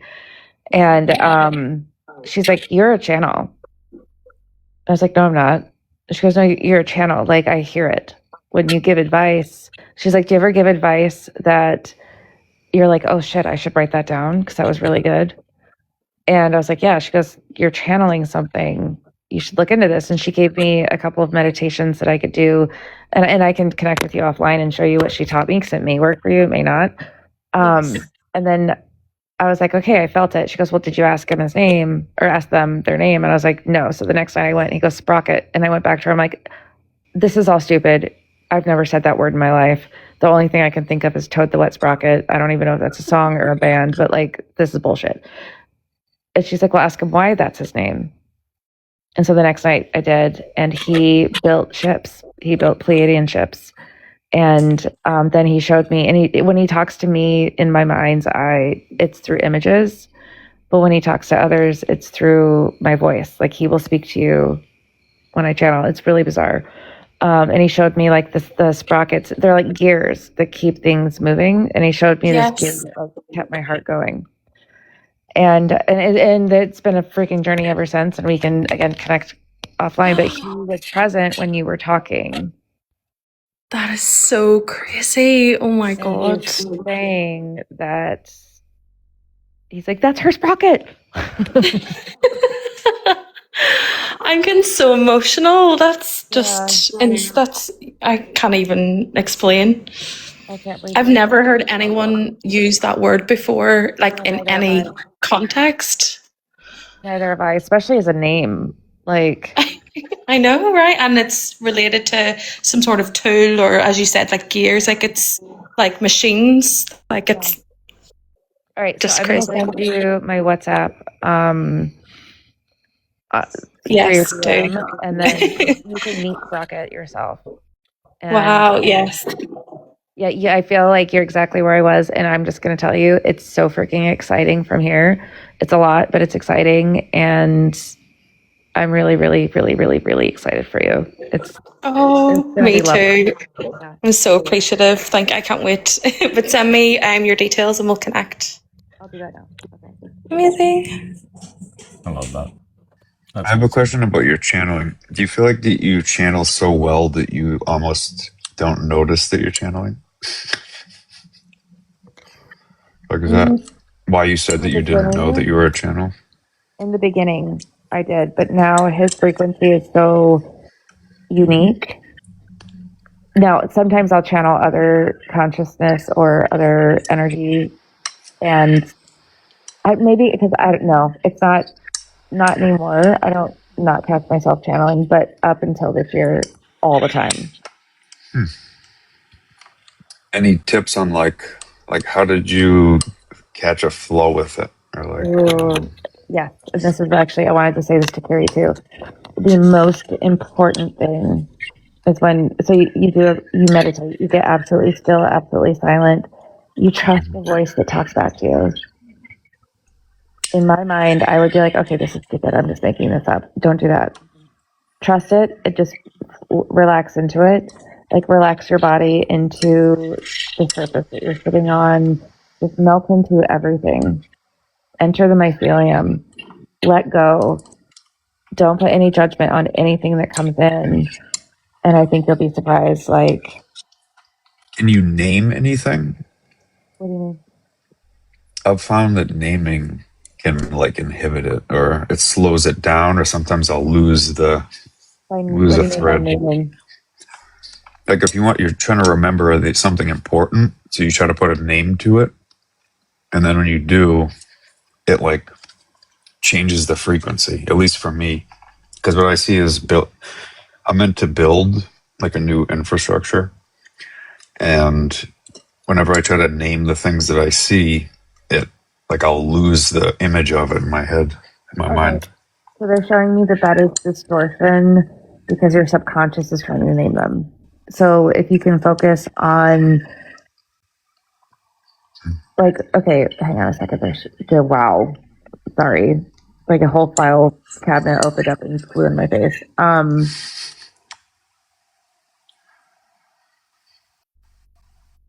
Naming it isn't important. They're saying when we try and name it to make sense of it, that is our subconscious trying to feel safe. And so it will always be distorted and seen through a lens that is too constricted for this higher vibrational connection. Is the subconscious linked at all to the inner child? Or is that separate? So from 0 to 7, everything we see, touch, feel, hear, smell is literally programming the hard drive of our computer, of our mind. And then as we become adults, we have our conscious mind that we create and form and cultivate. And it's our values and how we feel about the world, and it's our personality, right? But the subconscious mind is always working at the same time. And the way that I view this is when we're emotionally responding to something in a way that we're like, that's weird. Why am I so upset? Or like viscerally, you're angry, or when it takes over your body, essentially, in my experience, only in my experience. Sorry, I'm not trying to teach. If it's positive. Same thing. If it's a visceral in your body, like your heart rate goes up, like my skin always feels different. Like if I'm really upset, my skin turns to ice. If I'm really excited, I get like a hot flash. That's always my subconscious mind. And from what I've noticed. And so when that happens, that means that when we're being driven by the subconscious bus driver, we are viewing things through the lens of the age that we were when it stored itself in our subconscious. So, right? And so if I'm like emotionally like responding to this thing at work and I feel like going in the bathroom and having a tantrum, it's because I'm viewing it through the emotional capacity that I had at the age of 5. But it's kind of in there. So aside from using things that shut down your default mode network, like certain you can reprogram medicines, how do you like get past it, or what do you? Right, it's okay. I'm about to dive in. I don't want to take over though. Okay. So you can absolutely reprogram it. And it's very much, I've learned a lot about this through working with Shakina 3, like and Rosa, the root children. So what I do when I'm feeling viscerally, and I don't do this well all the time, I'm just going to say that. I just know it works when I remember to do it. I scan my body, and no. First I scan my body and I see it, is it in my body or is it in my heart or my mind? if it's in my body, the next thing I do is I just speak truth to what the situation is. Like, what's the actual truth in this present moment without emotion, without judgment? What's actually happening? And then I go back to the spot I find in my body and I connect to that part of my body. And that helps me find the age that I was when this thing happened. And then I visualize myself as that age and I take her to do her favorite thing. Like, usually it's the library. Like, she loved reading Nancy Drew. She just loved it. So I take her and I give her a snack and I put her in there. I'm like, it's okay, babe. We're the person that we always needed. I got this. Let's just have fun. And I shut the door. And the more you do it, the faster it is. It could just be a quick flash of an image in your mind, and it works. And then that gives you enough time to pause. And then the next thing is you have to take the shame out of it. There's always some kind of shame or like whiplash from it. Just remove it because it doesn't belong there. Like, imagine you're talking to your best friend and you take it away. And then you help it move through the rest of your body where you transmute it. And by doing all of those steps before, you're transmuting it into your power. Like, wow, I can do that. That's the reprogramming. Sorry, I'll land there. I got excited.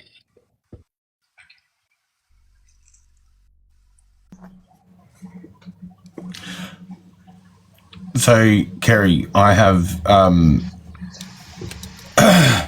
when you were talking, I had an energy come in, and they're very much here for you. So, would you be interested in going through a little exercise and seeing if you can communicate with them directly? Absolutely. All right. I'm just going to get comfortable. Okay, show me physical sensation on my skin somewhere now, please.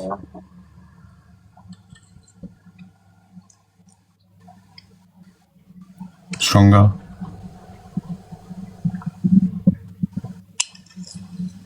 Yep, lock that in. Do an internal feeling. Yep, lock that in. Say hello to me somehow. Accent.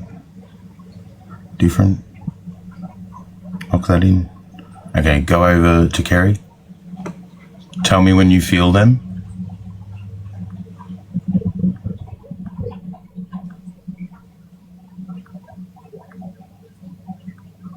Yeah. Wow. Wow. Yeah. Yeah. They're very, very present. Okay. Can you please create physical feeling on her skin somewhere for her now, please? Let me know if you experience a sensation.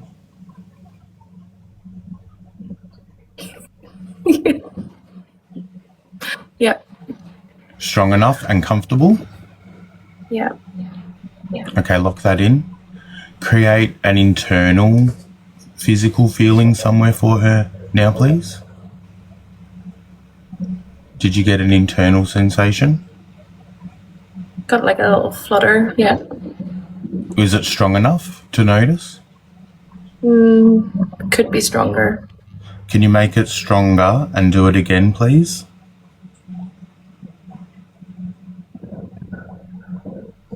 Yeah. Like that? Okay, lock that in, Yeah. please.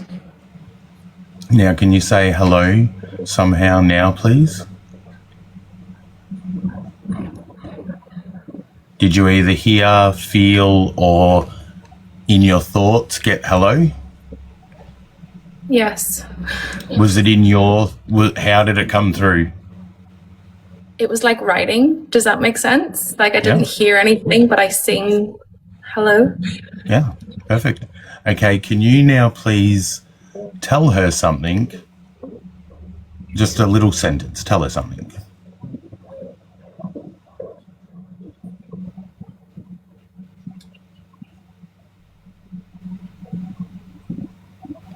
Did you get something?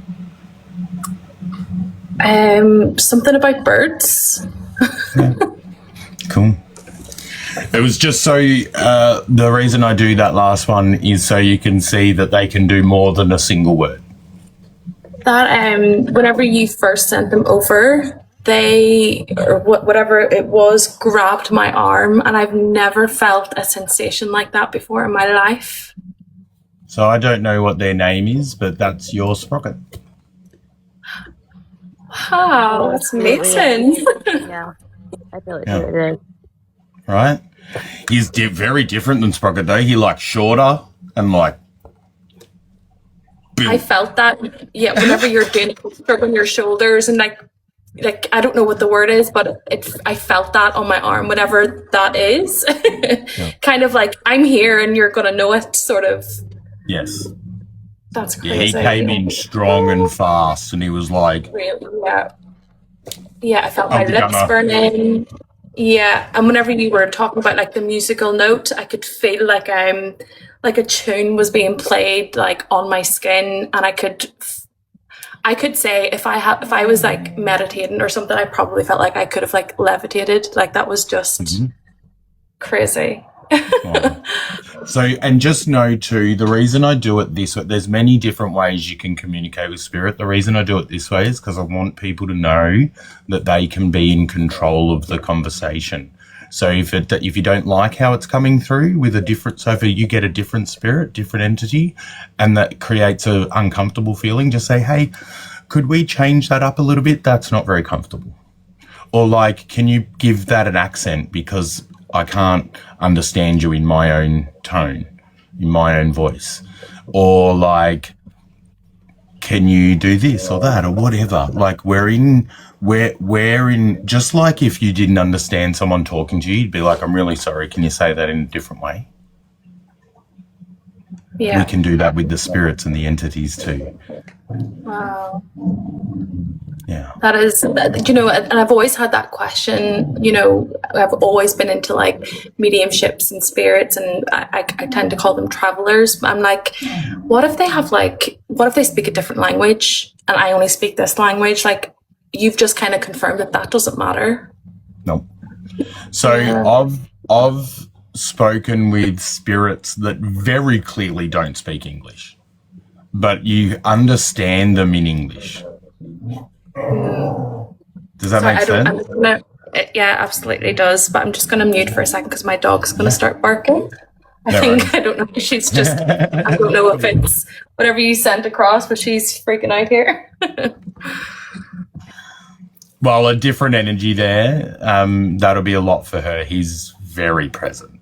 Very, very present. That was great. I love that. That was brilliant. And visceral as well. I felt it too, Seriana. Seriana said she felt, I felt it too. I was like, wow. Wow. Cool. That was wonderful to watch. Yeah, he really went towards my left side, and I briefly mentioned earlier that I was sick and I've had surgery on my left side, so it's just interesting that he's focused on that side, and yeah, I think it just kind of correlates it. Sorry, I didn't mean to interrupt, but this is another weird thing. So when Sprocket comes through, everyone says they see him in my left eye. Like he's always on my left side. Yeah. Like my eye shape changes. I've looked in the mirror like right after a session and I'm like, oh my God, that's wild. It is like synchronicities here is just, you couldn't make it up.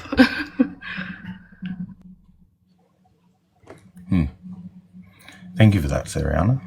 That's interesting. I think that's going to help me channel more with him. Easier. My tinnitus, since you taught me to differentiate between my tinnitus and the humming, that's always the left ear that the spiritual humming is as well. So when you're all talking about, and I'm left-handed, so I'm a bit biased, but yeah, I do hear it.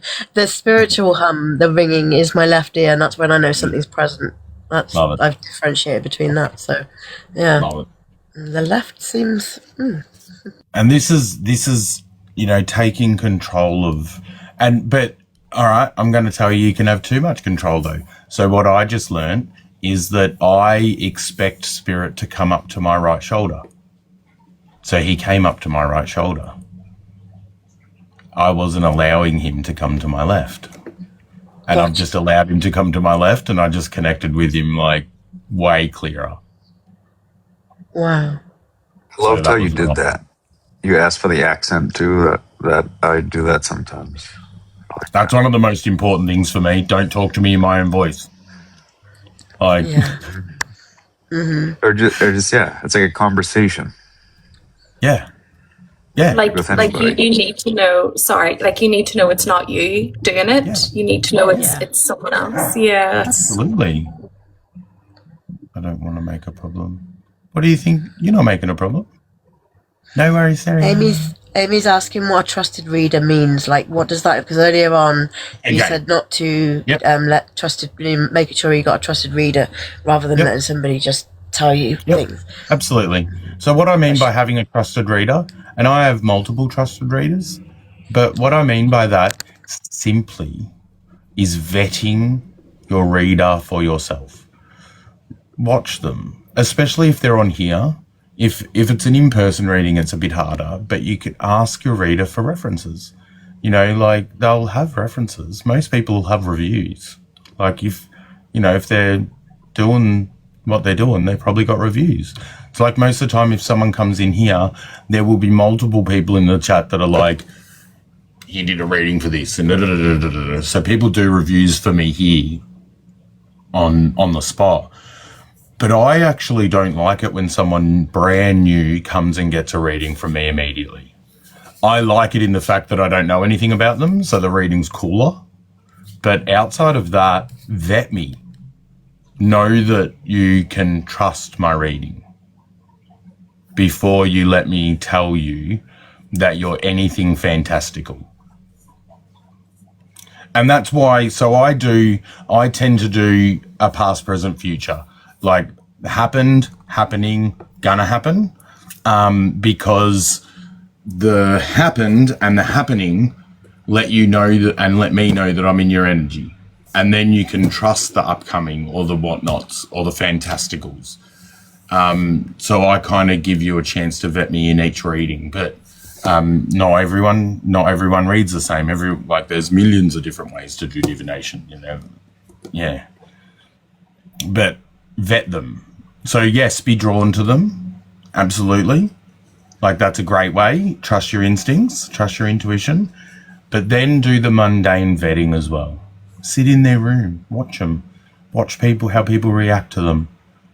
See how they react to people. You want to see how someone reacts to being told they're wrong. Right. That's what I was just going to ask you. Do you get bad reactions? Not from the people you tell are wrong, but from the energies that you are saying, like, give me an accent, louder, quieter, touch over here. Do you ever get like a silence, or does it usually continue? Pretty rare, but can. Yes. I've had ones that have I've been like, say hello now, and they've like stood back and looked at me, and I'm like, please, and they're like, yeah. And I'm like, okay. Yeah. What is that, do you think? I think that it's part of their story. If respect is part of a deity's story, they expect it. Oh, I see. So Lady Akate, a lot of people don't realize that respect is written into her story. So she basically outright demands it because it's so entrenched in her story. So some spirits are like that. But then you got the human spirits. I mean, there's every kind of human. So there's every kind of human spirit. Right. How long have you known Sprocket? Personally, not very long. So he is Erin's guide, Seriana's guide, and he recently chose. I'm very grateful for it. He chose to also work with me. Yeah. Very cool. So he's coming in and out. He's not here like constantly, like all the time, but he pops in and out. Like when Kerry started talking about her stuff, he popped in for a quick second and just give me a nod. Like, yep. Okay. Because a lot of people talk about star seconds. So, you know, but he was like, yeah, listen, talk about this. Oh, sorry, Anna, your microphone is not good.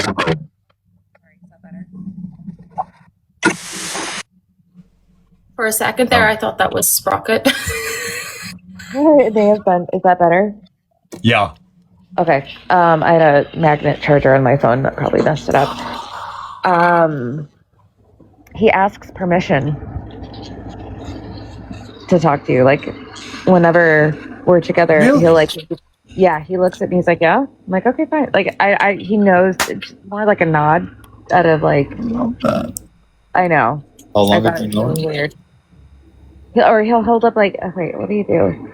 It's kind of like, I'll see like a nod or like a look, or like he'll hold up two fingers, or like it's hard to explain. He's showing me like a slideshow really quickly, and he's being ridiculous, like silly faces. How long have you known Sprocket? Centuries. That was I love that. a joke. Yeah. I in this lifetime, in this reality, I've known of him since 2022. Yeah. Oh. Could Paolo, that I've talked of a few times, be my Sprocket?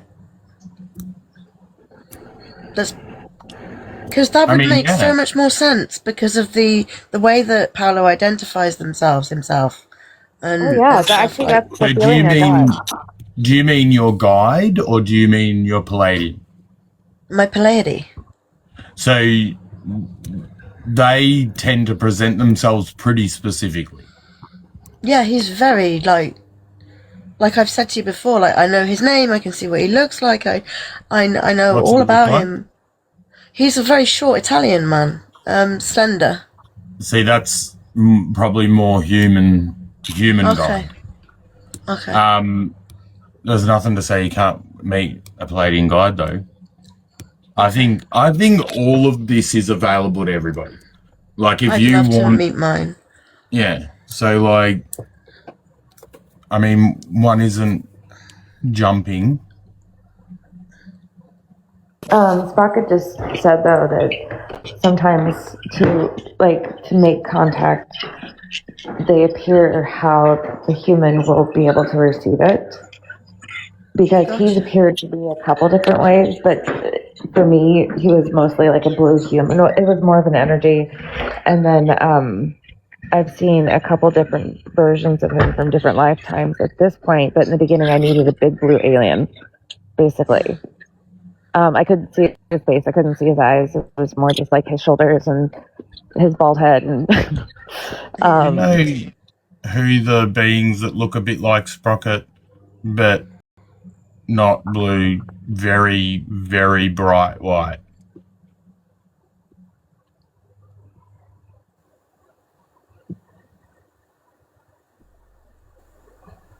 Do you know them? Me or Sariana? Anyone? I've seen bright white. My phone started glitching. Yeah. Sorry, my phone was glitching right when you started saying it. Can you say that one more time? I'm so sorry. Do you know where the beings, like where they're specifically from, that look a bit like Sprocket, but almost translucent and very bright white, shiny? Are they like tall and slender? Mm-hmm. Yes. Yeah. Mm-hmm. Hi, Brandy. Hello. They give off the same light as when I open my channel from the top of my head. They give off that same light. Like, similar, like that. Is that the Essassani? Mine was... Sorry, Erin, go ahead. The first thing that popped in my head was Essassani, which is the being that Bashar is, that Daryl Inca channels. Okay. Mine, whenever I had that dream, it was like she was completely white, but not like a see-through white, and then she had this white glow. But I feel like it was like a projection or like a holograph of some sort, because I couldn't see from the waist down. Like there was nothing from the waist down. Until the end of the dream, but whenever she first showed herself, it was almost like a floating image of the waist up. Interesting. Mm.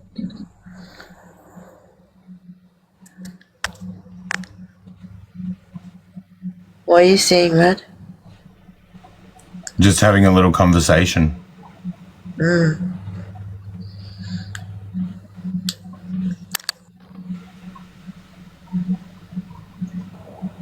This has certainly turned into such a fascinating live. Thank you all for being here and sharing all of this with us. It's amazing. It's cool, isn't it? It's very cool. Thank you, David. Yeah, thank you all for welcoming me in. I've just stumbled across and feel like I've always been here. I love that. Yeah. The point of this community is to be as non-judgmental of path and practice as possible. You know, like, just because I disagree or don't vibe with your path or practice doesn't mean it's wrong. I think our universe is big enough, vast enough, and unknown enough for what all of us here on the panel and everyone in the comments, all what we believe that contradicts each other is all true. So I love this space. Thank you for all being here. It's amazing. Thank you for hosting this space always, Red. It's always beautiful. You are one of the most incredible hosts I've ever come across, and the way you are so welcoming to everyone and everything, it's truly beautiful. Thank you. Really appreciate you. David, it's so good to hear you. Like, it's so good to hear you. I'm glad you're up here. Same. Yeah. Thank you. It's good to hear. And I don't know where this bean's from, Mango. Yeah. But do you want to talk to him? Yeah. All right, Please. go over to Mango. Tell me when you feel them. Oh, Jesus. They are fucking physical. Woo. Mm-hmm. Okay. Go through the cycles. Let's create physical feeling for Mango, please. Now, on the skin. Yep. Create internal feeling, physical feeling now, please.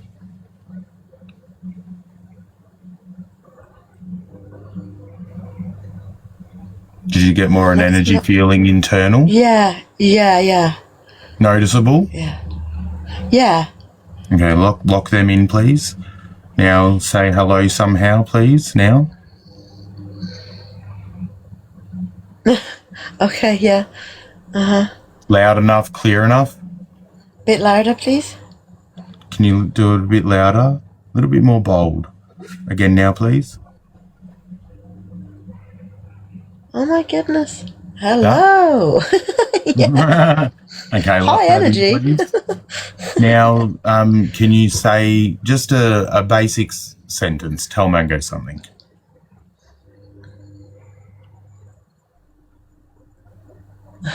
Okay.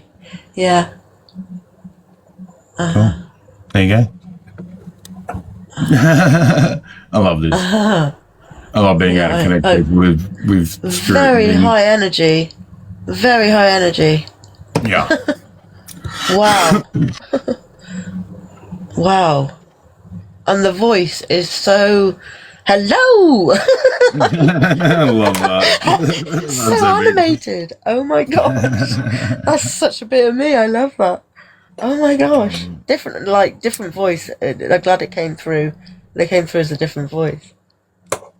How do I find their name? I just So similar to ask them. Yeah. What's your name? Or what do you want me to? So I actually will sometimes say, "What do you want to call? What do you want me to call you?" Because sometimes they don't want to share their name. I asked one spirit. I used to ask spirit their name, and I asked one time, and they were like, "The fuck you asked me that for?" And I was like, "Okay." I was like, "How about what would you like me to call you?" And they were like, "This." I was like, "All right." I'm gonna ask. Can you tell me your name in a dream, please? Because that's the space I'd like to hear it. Oh, I love And that. I get a yes. I got a yes. It's a very high energy. Oh, thank you, Red. Thank you. Very visceral, very strong. The heat, man. The heat. Wow. When he said the physical touch, they tickled my toes. Oh, wow. So he touched when I asked him to do physical touch for me, he literally, it was like he got his hands on my head and ran his hands from head to toes and went, "Is that okay?" I was like, "Okay." He's like, "I'm just going to show you that I can touch everywhere." I like him. He's great. Thank you. It's wild. Oh, what a cracking character. Oh, I'm happy to have you on board, my friend. Yes. Okay. Thank you. Oh, I'm going to be giggling all day now. I love that. Are you open for mediumship connection on the panel, Red? Like you've got someone come through for someone? Is that what you mean? Ooh. Sorry, I was away from the phone. I was listening. I'm just wondering if you're opening up to like channeling, reading energy, spirit, that sort of thing. Yeah, I always read energy, but I was just wondering if you're open. Yeah, absolutely. For sure. Yeah, if anyone's drawn to something, as long as the only thing I ask is exactly what Shakina's done. We ask consent of the person that we're going to read, you know? Like, don't just dump things on people because they might not want it. Like being touched from head to toe. Like that. But yeah, absolutely open to readings or whatever you're kind of drawn to. Yeah. All right. So do I have permission with beautiful souls on the panel and in the chat room to just open up and connect to a lot of the spirits that are talking at the moment? You have my permission, yes? Absolutely. All right, beautiful. I'm actually getting a male energy. He's what I would call like father figure. So this is someone who came from, I would say, like he's a bit of a philosopher. So this is someone who read a lot of books. He's kind of taking me into like a study area. It doesn't feel very big. I kind of feel like I have to look up. So there's books stored in there. I kind of feel like he might have smoked a little bit, but not too much. Like he's kind of being really sort of funny about his smoking. So it might have been a secret. But this is someone who didn't really quite spend a lot of time with his children. This is someone that went into a lot of solitude. He's talking about, hang on. I feel as though this is someone that may have come from sort of a little bit old school, you know, like the sort of wounded masculine sort of archetype, you know, didn't really talk about his feelings, may have, you know, been like, you know, the provider as in like, you know, went to work, came home, sort of ate with his family and then went into his study. Does anyone connect to any of that? Very deeply. Like, if anyone else does, go ahead, but wow. Yes. Okay, I'll just continue, okay? So this is someone who is talking about depressive states. So he's kind of saying, look, you know, how was I supposed to kind of share my emotions? Like it's almost like him I pick up personalities, by the way, everyone. They show me personalities, and I'm also very visual, so I get to see where they live, how they lived, that sort of thing. And also I'm clairsentient, so I pick up their emotions. So I know that this is someone who probably held a lot of grief. It's also in regards to his father, he's saying. So his father, I feel, may have either been part of, like, either, what are you showing? Like, no. I feel like I have to kind of go, say, Army or Navy, Air Force or something. Like, I feel Oh like my this God. is this is someone who did not really spend a lot of time with his own father. Okay, are you sort of resonating with this, Erin, or is a lot of people? I mean, I've got chills because the person, yes. Like you're to a T, you're describing him. Okay, so this is also someone who's talking about multiple children. So he didn't just have, I feel like he had, let me have a feel. Okay, I kind of feel like there's 2 boys, but there's also a female. And he needs to go to the 2 boys. And also the 2 boys, they're grown up now, of course, and he's talking about their children. Can anyone take that? So this is someone who has grandchildren. Like, he has grandchildren. Yeah, I don't know if Erin still relates, but I can relate to that as well.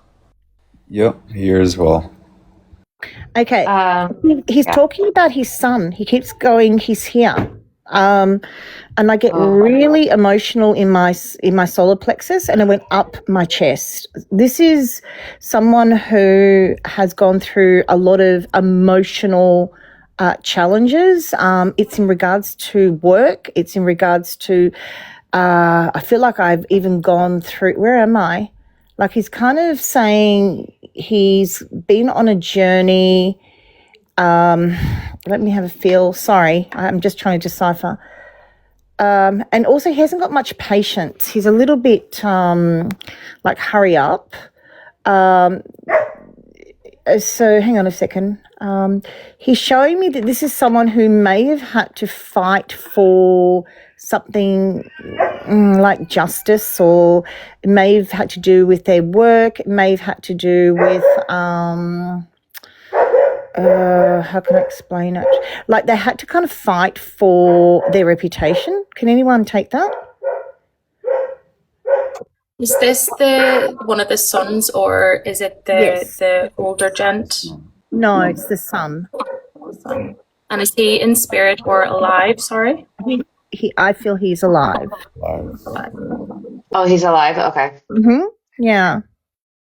So this is someone who may have gone through change in career, may have had a lot of, had to really fight for their reputation, their name, that sort of feeling around it.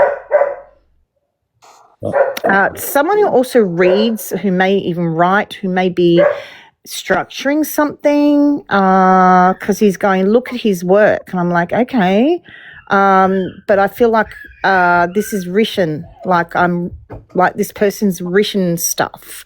And it could be even unique. It could be like a protocol of some type. Does anyone resonate with that? Yes. Oh, who's that? Yes? Can. Sorry that there's a lot of noise in the background. I'm home today, so I'm trying to sort of hide from all the distractions. You got the doggos? Oh, I've got everyone here. I'm in like in a private area of the house. Sorry. So you can take that? Is that what you're saying? Yeah, that's Okay. exact match. Yeah. Okay, so can you relate to his personality? Can you relate to what he's sharing? It sounds like you're reading about me and my younger brother. Yeah. I'm reading about you and your younger brother. Okay, so there's 2 males? Yeah, those are the kids. Okay, but can you relate to the female? I feel like I need to go to a female as well. She may have been from a different marriage. She may have been someone that wasn't actually really connected to the family. Can you also check that? Yes. Okay, beautiful. So it's you. Are you writing something? Are you doing some kind of new unique protocol or something? Did you have to struggle for your reputation, your career, or leave something behind? That's what he was showing me. Yes. Okay, beautiful. And your father has transitioned? No. Okay, so he's here in the Yeah. living? Okay, so I've picked up his energy. Are you in conversation with him? Nope. Okay. Okay, so did you need to hear this? Because I feel like I'm talking to him on a very telepathic, energetic level. This is someone who's actually very proud of you. Did he not tell you that? Nope. Never. Maybe you're talking about my grandfather. He is passed. It's a father figure, but I don't feel like I'm talking about. I don't feel he's talking about grandchildren. I feel he's talking about children. Do you have children yourself? I do not. Okay. Does your brother have children? My younger brother does. Okay, because he said there was grandchildren. Yep. Okay. Let me just have a feel, because I trust my intuition, and this is someone who definitely wants to talk to his son, and he said he's here. So if you're the one that's relating to this, then I'm assuming it's you. But this is someone who is also from an old school generation. You know, like, this is not like, would you say that your father wasn't emotionally available, like wasn't able to really share his time and, you know, his emotions with you? Like he didn't open up. Yeah, okay. Is he someone that reads a lot, philosophize, you know, studies, that sort of stuff? Like, No, not that I know of. okay, so this is someone who also has books. Okay, this is someone I feel like I was in somewhere and I could see books, and he's talking about a lot of deep and meaningful things. But I don't feel like, if I stepped outside his office, I don't feel as though that would be a relationship. Do you get what I'm trying to say? Not really. He had a shop, but not with books. Okay. Do you what does he do for a living, can I ask? Just owned a plumbing company for a long time. okay. Like almost 50 years. Okay. What about your grandfather then? Carpenter. Okay. No, it mustn't be for you. But you obviously, it's very, yeah, I mean, it's Very in relation. close. Very Yeah, close. it's very in relation to your energy. This is someone who immediately took me to a place where I could see books. He's talking about certain philosophies, you know, like this is someone who I would say is intellectual. I wouldn't say he's a carpenter, like what we call blue collar, you know, like he's not someone that physically works hard with his body. This is someone that I feel has made his living through either a professor or someone who wrote books or studied something. Well, I just like an uncle, perhaps. I mean, no, you keep saying father figure. So yeah, I don't know if anyone else can relate to this, but yeah, if not, I'll just leave it, because he came through really strongly, and I'm like, oh, okay, I'll just quickly put it out there. It could be my father, but at the same time, I don't know if he was very like studying books or whatnot. I knew that because he left when I was 2 or 3, so I only used to see him every second weekend. But he was a taxi driver, so that's like what I'd class as a blue collar job. Yeah. He'd like reading a lot of books. Okay. Like you know, I would call them, or the books that I saw would just be the ones that you read, like like a novel, not something that you're studying, sort of thing. So, yeah, I'm not 100% sure if I can connect with it, but yeah, there has been some things that I've connected with. I've just been like holding back to see if there's anything else that anyone else resonates with. Okay, but do you know if he did smoke?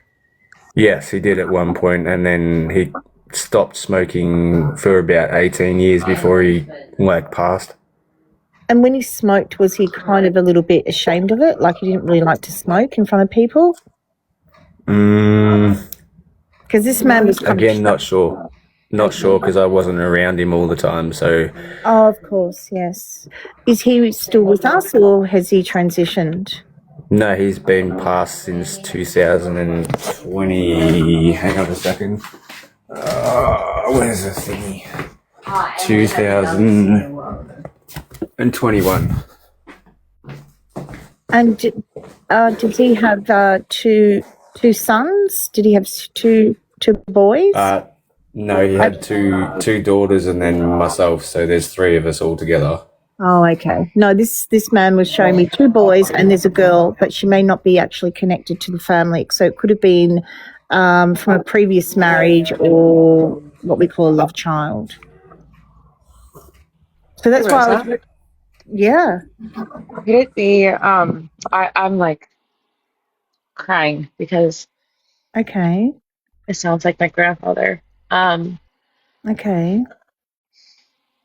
Could it be a son and a masculine type daughter? Could that be the female and like removed but showing up as masculine? I mean, possibly. It's very vague on the female energy, but it's more primarily that he was talking about his son, and he wanted to tell his son that he was proud of him. And I don't feel that this is, necessarily the kind of, relationship that they had. So, yeah, look, if nobody can grab it, I'll leave it because I don't, they just come through, you know what it's like. So, and his son hasn't passed.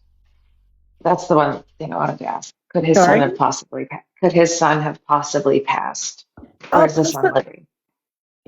Well, he's talking about two sons. The one that he's talking about most is that he went through a challenge regarding his career, and he was telling me that it had something to do with leaving a particular job or career and then coming up with like a protocol in writing and creating something different. Yeah. So I said, so what's the message? And he said, the message is that I need him to know that I'm actually really proud of him. But I don't feel they were connected. I don't feel that there was a relationship necessarily between the two of them because he feels very quiet. He feels like I was saying, like if I walk into his world, he's not really he's just straight to the point and that's kind of it. It's not really like we're having a fluid conversation. So anyway, I'll leave that and it may come to someone somewhere else that might be listening. Can he tell you more about his grandchildren?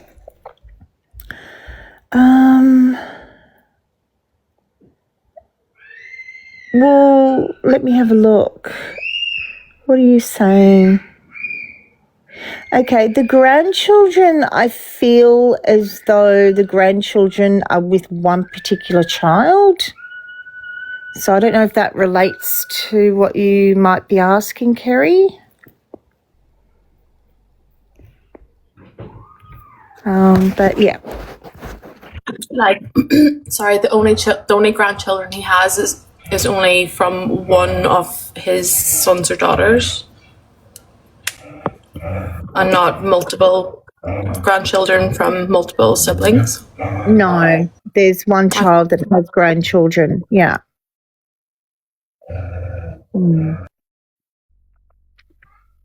Yeah.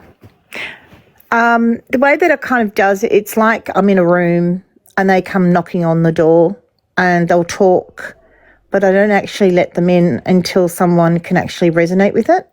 Does that make sense? Because otherwise it just becomes ridiculous. It just becomes so... The waiting room. I love that. And they have a little couch. They sit down on the couch and that's when I invite them in. Oh my That's God, how I it's like like to do it. therapy for ghosts. Sorry, what was that? It's like therapy for ghosts. I love that. Well, I come from I'm a therapist. My background is a therapist, so they know this, and you'll find that they'll pick particular mediums because of our personality. So, for example, like our loves and our passions will attract those that are able to use that for communication. So I tend to pick people that are like, philosophers or they're immigrants or what's another one? Oh, foodies, people that love food or gardens or anything like that. They'll come to me because they know I can relate. So they'll say something like, "Oh, look at this! I've got to show you my garden," and so then they'll know that I understand what plant this is. So when I'm sitting with my sitter, I'll say, "Oh, he's growing so much basil in the backyard and he loves the basil and he used to feed you the basil." So they'll choose me because they know that I understand what basil smells like, and it's relatable to the sitter. And they'll say, "Oh my goodness, yes, he loved his basil plant." You know what I mean? Whereas I'm not going to be like a spirit that was really saying, what's one that wouldn't really come to me? A lot of old religious religious, very sort of dogmatic sort of upbringing. They don't really come to me much because they understand that I don't really relate to religion too much. I understand parts of religion, but I haven't studied it enough to go into their philosophies and ideologies. Do you get what I'm trying to say?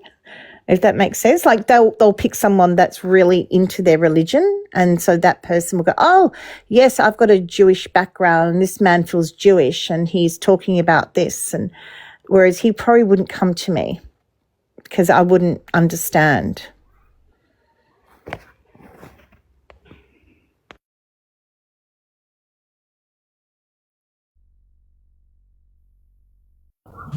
I loved at one point though, it was like all 3 or 4 of us were like, "Oh my God, this could be us."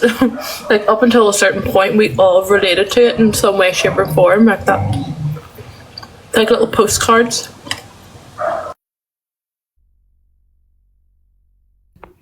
Sometimes it can be what we call piggybacking. I don't know if you've heard of that terminology. It's an old spiritual terminology and I'm very mindful. That's why I won't continue if no one can take the initial message, because what will happen is I might have, say, a spirit that will come through and say, "Hey, I love to read books. I love this and that." And then I can have another one who piggybacks on that one. So their consciousness, their personality, that they leave behind will intervene with their frequency. And so it's kind of like a piggyback. So then they'll say, "Oh, but I also worked and did this, and I also would eat tomatoes." And so then I'll have a sitter and they'll say, "Yeah, but I related to the initial information, but he didn't eat tomatoes."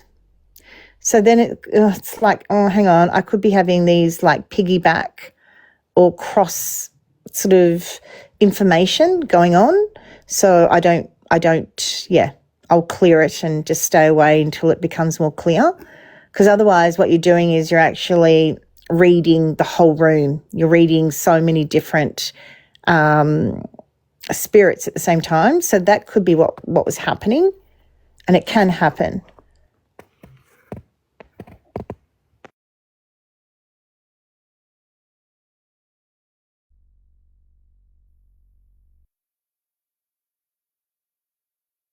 Can I ask, Rosa, some of the things didn't necessarily resonate, like the 3 children being 2 boys and a girl. But like, I can't remember who said it, but could one of the energies be a masculine energy? And only one of the 3 children have the grandchildren. This man, could he have been a nuclear engineer? Like blue collar, wore a shirt and tie, with the suspenders on the shirt on the top upper arm, to hold the shirt in place, sort of thing. Did he smoke? Secretly. Yeah, right. Okay. He was a fitness freak. Absolute fitness freak. Okay. Did he have an office space that was kind of his? Yes. Always. Okay. That's really... there was no estranged children, but I was very much not planned, and I wasn't supposed to be here. He didn't want a third. I was the third. I'm the only one with the grandchildren. And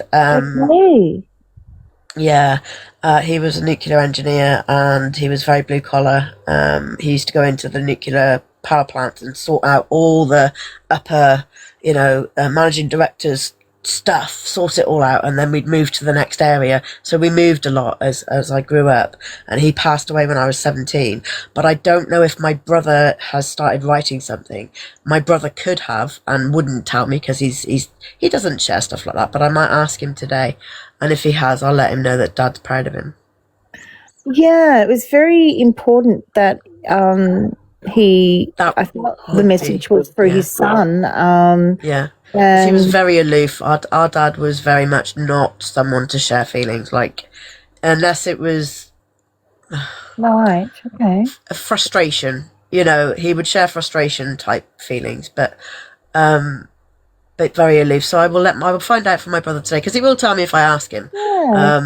So I'll ask him. But thank you. In case that's him, I will ask, because I would be the masculine energy in my dad's eyes, because I'm in a lesbian marriage, so my dad would see me as in that way. He just would have. So okay, yeah. Interesting. Yeah, maybe just ask. I will. It is the sort of thing I would have no idea about unless I ask my brother. So thank you. In case, I will let you know later if my bro comes back and says, "Yep, secretly been writing something." I will let you know. Yeah, and if he's had to change like occupations as a result of it. He has. Yeah. He has changed recently his occupation. And do you know if he went through any legal things, like anything legally, like he had some issues? I wouldn't know. He wouldn't necessarily tell me. Okay. Do you know what I mean? We're close in a way, but we're not. Yeah, we shared trauma. We'll just put it that way. But he's my older brother and he's my hero. So I will ask him today, and I will let him know Dad's proud of him, because that'd be cool. Thank you. No, pleasure. Yeah, I just don't like to read unless I get confirmation, because I didn't know whether to interject, because he wasn't in the military in any way or anything like that.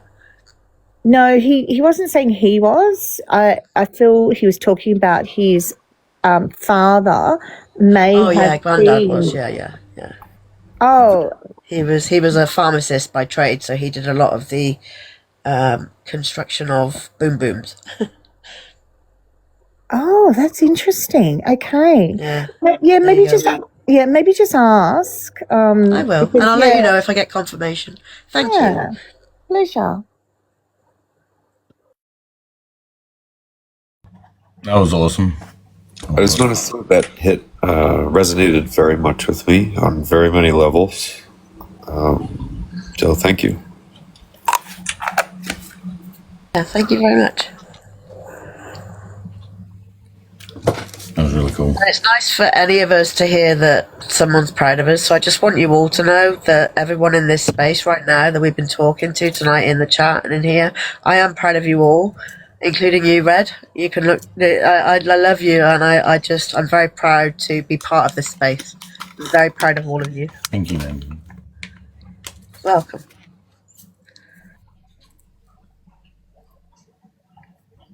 We've had some great chats today. This has been amazing. I love these lives. Yeah, I love it. I know, I'm just shocked I haven't found this earlier. Well, welcome to the community. Are you Irish?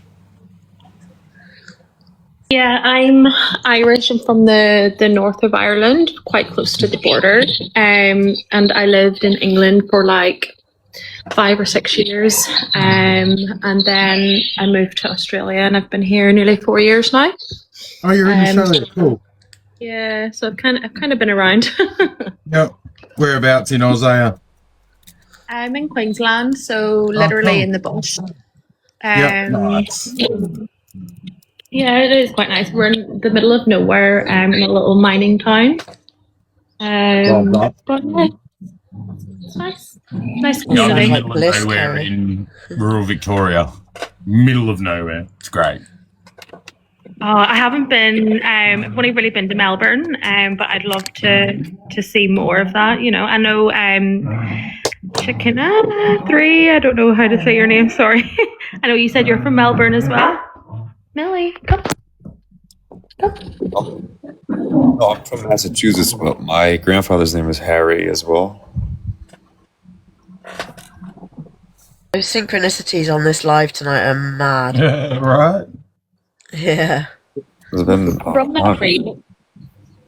that reading, what I got from it. So my granddad, he was military, and he had 4 sons. One had passed away, and 1 daughter. He was a very, he kept his emotions to himself. He really found it hard to kind of open up and say, like, I love you, or give you a hug, or say, I'm proud of you. He did smoke a lot, didn't like to smoke in front of people. He'd always go off on his own.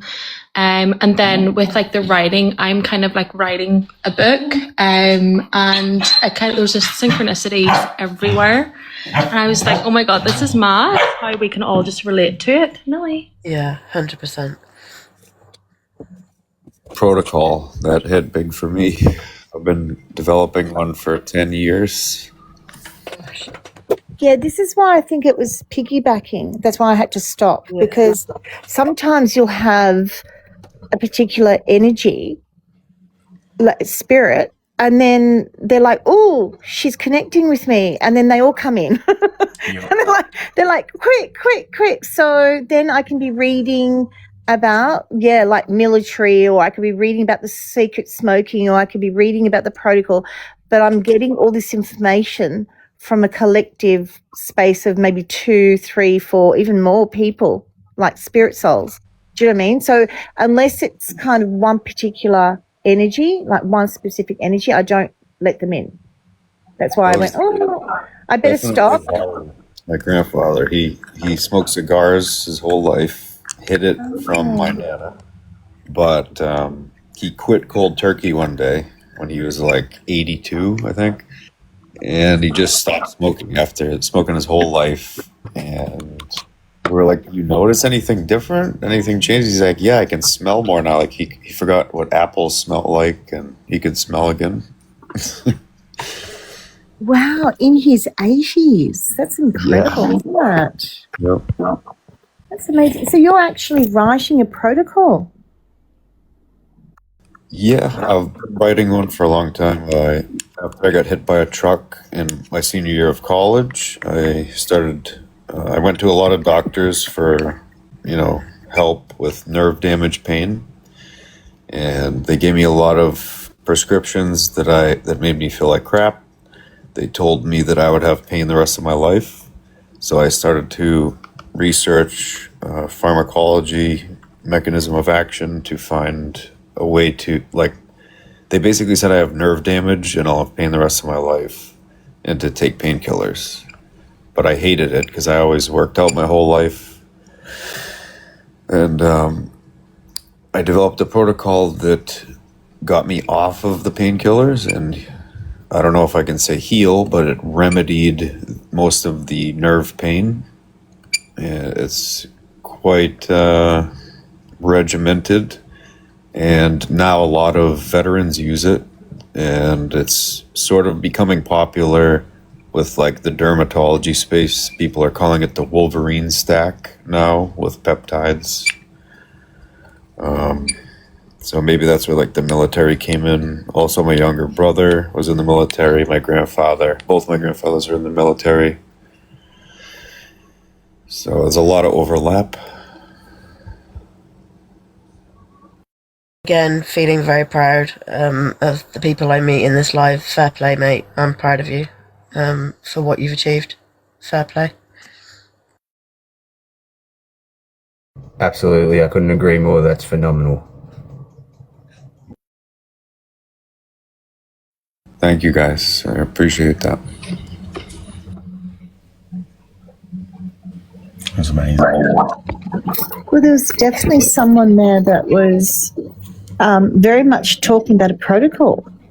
So that's definitely someone was really, telling me, about your work. And maybe, understanding that when I say I'm proud of you, that can be coming from a loved one or just your spiritual community. You know what I mean? So, yeah, just take that. Thank you. Thank you. Yeah. I hope it helps a lot of people. I have suffered from nerve damage as well, where to the point where my whole left side is completely numb. But I get like these phantom pains. I don't know if that's something that you can relate with your nerve damage, but I can relate whenever you're saying about like trying to get off all the meds that the doctors just keep giving you. Like it's just, it's like putting a Band-Aid on one symptom and then getting 10 more with that. So I'm just, like, you should be so proud of yourself if you've been able to, kind of heal, is what I'm kind of getting what you're saying. So, Yeah, you're right on. I was on 16 prescriptions at one point, I think. Let's be a little bit careful with talking about meds and stuff like that, because just to be clear to the whole chat, we're not saying stop taking your meds. Nope. Consult your physician. Absolutely not. Not saying that. Absolutely not. I try and be really careful about talking about like medical treatment here, because people don't necessarily listen to everything you're saying and take a little bit away and go, great idea. I'm like, yeah. I appreciate it, guys. Thank you. You're so welcome. I love this conversation, all of it, the whole lot. It's interesting, talking about dreams and divination, how much inner personal stuff's been talked about today. It did get quite personal, didn't it? Mm-hmm. Yeah. It seems like anyone that's kind of, experiencing something similar to us or in sort of like the same space, it all seems like we've, everyone's been through something, either life's been tough or some traumatics happened, or, we have all this stuff that's just pounding us into the ground, and yet here we are as a collective, connecting on so many different levels, and it's wow, like it's amazing that we can just group together like that. Yeah, it is. It's beautiful. Yeah. Well said, Kerry. Yeah. Mm-hmm. I love it. And this is just the first of many topics. I've made a bunch of these. Ooh, lovely. Yeah. I hope the rest of them invite this much conversation, because this has been amazing. I loved it. Yeah. So is this what your channel's about then, Red? Like, do you... Like, Yeah, is it all so is it different every week, or...? So I do two things really on this page. I do readings, live readings, and I do panel lives like this. And recently, I used to do topics, but recently, up until today, I haven't been doing topics for quite some time. And it's been a little bit chaotic. So I thought, let's do a topic. And it's been such a, like, everything's just fit together like a puzzle today. It's been really good. You can just sit back and enjoy, like, Yeah. without too much stress. Yeah. Yeah. Yeah. So it's been really good. Yeah. No worries, David. Putting us in your pocket. I love that. So if anyone in the chat has any anything they'd like us to discuss about dreams, divination, or other things you've heard us talking about tonight, or today, depending where you are, or if you've got questions about anything, pop them in the chat. Like, we're happy to delve into some things, you know? Yeah.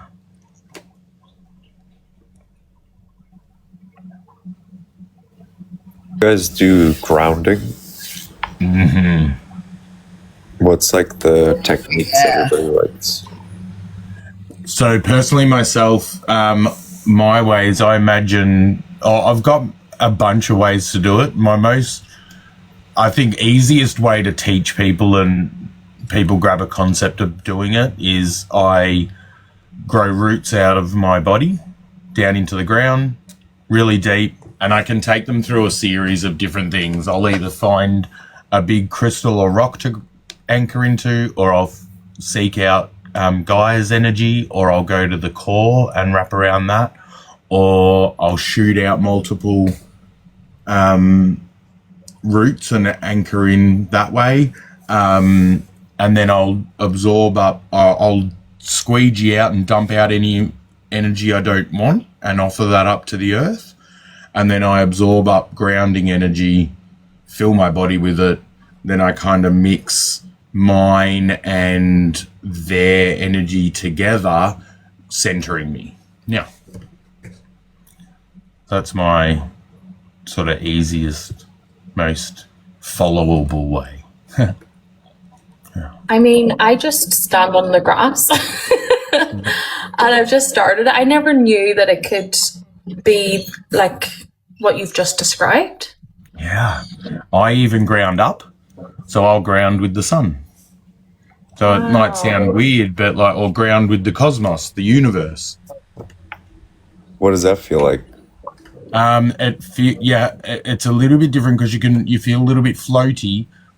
So you got to notice that you are actually able to. The point is to be able to center. Mm-hmm. For me.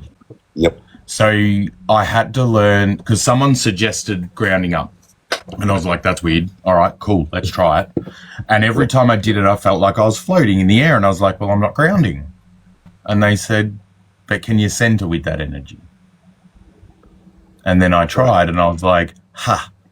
And then once I centered with it, I realized that even though I felt a little floaty, I was still anchored to something energetically. Yeah. That's and cool. I work really intrinsically with what I call the mycelium network, which is basically an energetic network of, like, fiber optic network that takes up the whole universe. And when I connect into that around me, I can just quickly connect into it and ground that way as well. So I've got there's so many different ways you can do it. With that mycelium network, do you feel like you can almost pull on it? Yeah. I can travel through it. It's like a fiber optic, mate. You can go anywhere. You can like travel through it, but have you ever pulled on it like it's a net attached to everything? Mm-hmm. Yep. And does it move things around you?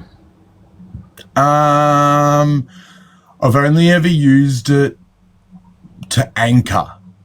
I've never tried to use it to move things around me. Be careful, because I accidentally moved a lot of things once. Okay. Just fair, that was my experience, and it rippled out. I'm still seeing the effects today. Interesting. All right. I shall keep that in mind.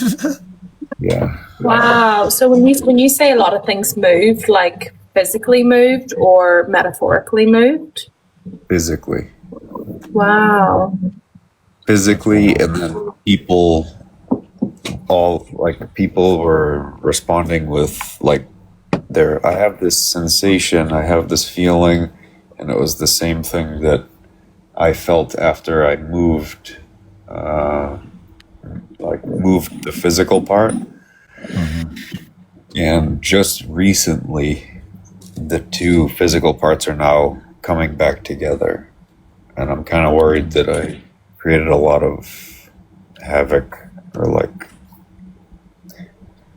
two separate physical dimensions that are finally coming back together. Cool. Why are you worried?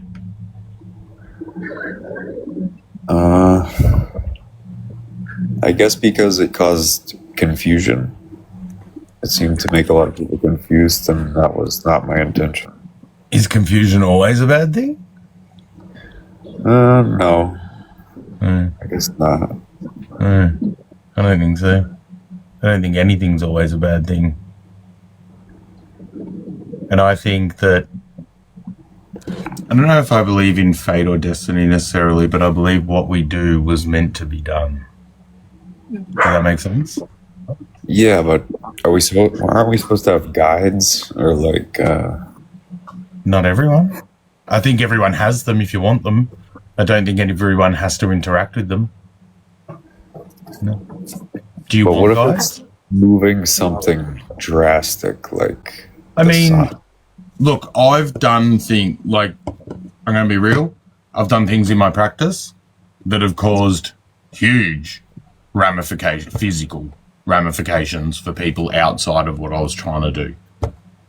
So I completely understand where you're coming from. I've done magic that I will not do again. Period. End of story. Because it has ramifications that I'm not okay with. Yes. I was not okay with the result. However, it's a really big however.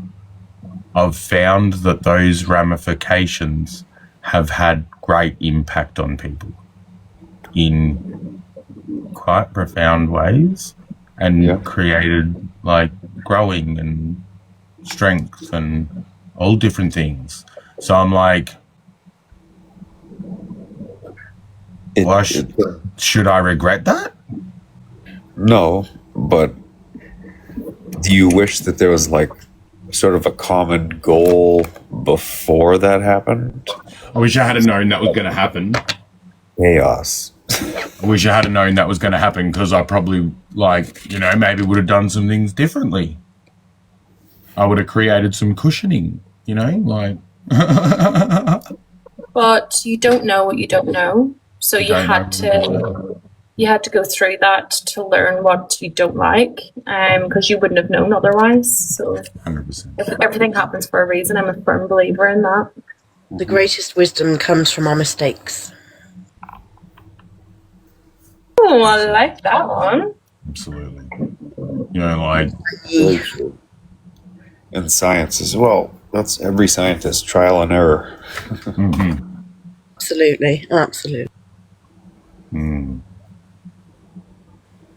But yeah, I'd try not to hold it against yourself in any way that it happened, because you don't necessarily know what the outcome of that confusion and unsettle was.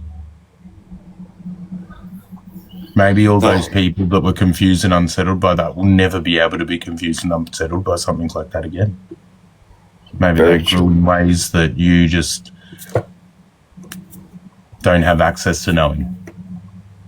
Yeah, I did see that progress over a few years later.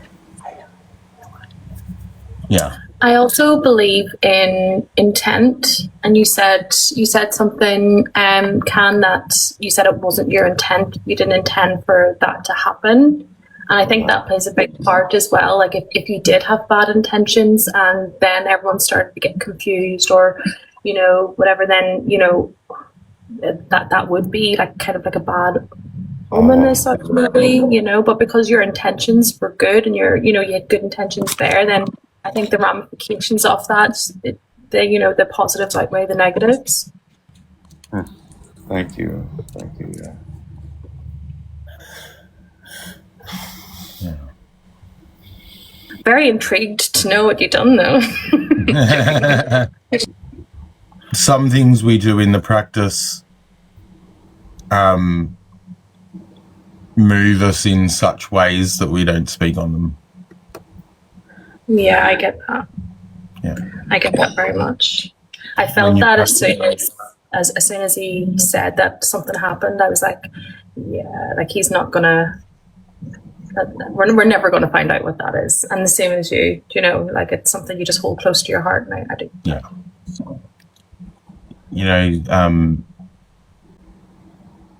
Some of the things that I hold closest to myself and don't share are the things that have shaped me the most profoundly.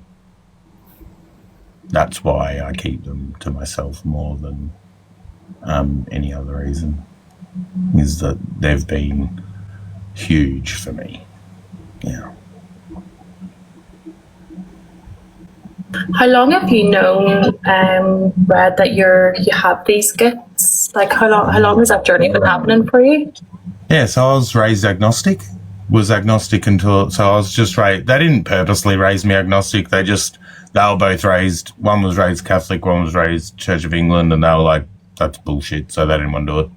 So they didn't do it to me and my sister, and they just raised us to question everything and be a little bit skeptical of things, and like not just believe things people say just because you trust them, like still question those that you trust because it's good, so that's how we were raised. And very long story short, because I won't go into the trauma and stuff. 10 years ago, something really significant happened in my life and destroyed me. I had no self-confidence, wasn't self-empowered, so I was seeking something to change that. And I stumbled across an Australian witch on TikTok. I thought I liked some things he was saying. He was funny, so I followed him. And then I watched him on a live, and I was like, you're a fucking interesting human. Because he believed what he was doing, and I was like, this is really interesting because you believe. I could feel his belief in it. And I was like, all right. So I kept following and kept listening, and then there were more witches and more witches and more witches, and I went, okay, they all believe it. All these people, and I said they can't, they didn't seem crazy, so I'm like, okay, I'm going to try this. So I got some books, started reading, learning, started practicing, became a witch, was doing spell work and whatnot, made some grave mistakes because I called upon spirits were not mine to call upon, and I got in trouble, but got help from some people in the community. Moved on from that.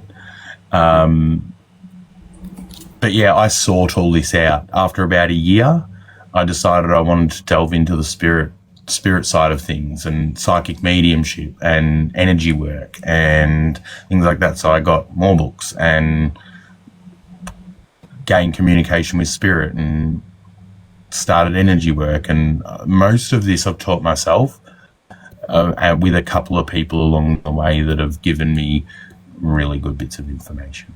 Yeah. But yeah, I looked for all this. Yeah.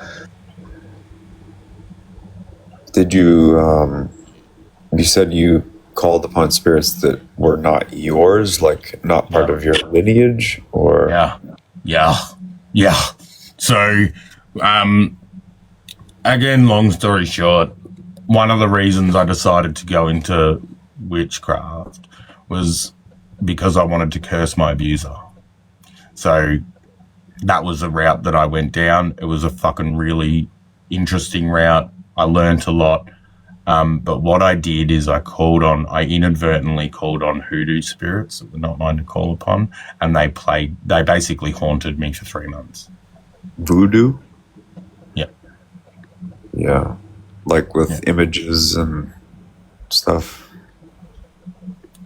So, like, you know, we live and learn. Yeah. That's so intriguing. Whenever you say that, you know, they kind of, you know, probably made your life hell for 3 months, did you need to do something to get out of that, or to cut them ties, or like how did you, you know, get into more of the light energy rather than the darker side? Yeah. And when I say they haunted me, they were actually realistically really kind to me. So what they did is they messed with me for 3 months. They took my things, hid my things. They'd have me look for something for 2 hours, and then it'd be sitting on my kitchen table, in the middle of the table, smack bang in the middle. And I'm like, what the fuck? Like, come on, what is going on? And after that happened, you told me that. I was expecting like the absolute worst happening to you for these 3 months. I was like, that poor guy. Nah, they were realistically very kind. They could have been very, you know, in all rights, they could have been quite nasty to me, but they weren't. They were nice. What got rid of them was learning about them, finally learning what was actually going on and who they were and why they were there, and apologizing for what I did and making some promises. Apologizing for calling on them? Apologizing for the work that I assumed they were going to do. So they were like, you go and learn that we don't do that sort of stuff, or, you know, how dare you act to us? Yeah. You called upon them expecting work? Hey?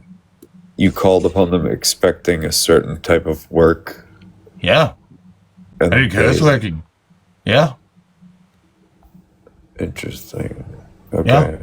And they were like, that's not for you to ask. Like, who do you think you are? Yeah. So we made some promises, we changed our practice, and yeah. Sorry, Carrie, what were you saying? Well, I was just saying, I recently done some, I wouldn't say spell work, but like intent work, where there was a few individuals in my life that were, you know, causing more harm within me than good. So I created a nice little spicy, little vinegary dish for them. And I popped them into it, and they stayed in my freezer for a while. So, and it kind of just froze them from my life. And yeah, I didn't see or hear from them the whole time that they were in my freezer. Nice. And I gradually started taking them out whenever I was in a place where I could, you know, have space for that to, you know, to cope and handle that sort of pressures. Mm-hmm. And as soon as they defrosted, they started slowly coming back into my life again, but in a nicer way. Like it was different. So yeah, that was really interesting. That's amazing. So I love magic. Like there's so many, and there's so many different ways to do it. I look at it like this. Almost every single culture ever to exist across our planet has had a magical system of some kind, if not multiple systems of magic. That's a lot of types of magic. That's a lot of different types of way of magic working, you know, like. Supposedly Atlantis did it best, right? I mean, they found a triune. I don't think any do it best. I think we all do it. I think the biggest thing in our modern society is we are disconnected from our For sure. And they did that on purpose.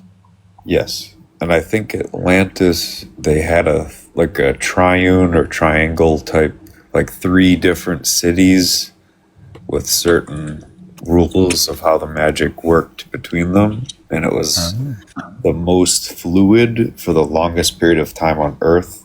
At least this is what I've heard. Yeah, interesting. I've never got messages about Atlantis. I wonder why.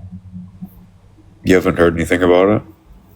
Not like, do you mean you've gotten messages for about it, or do you mean you've heard things like off people?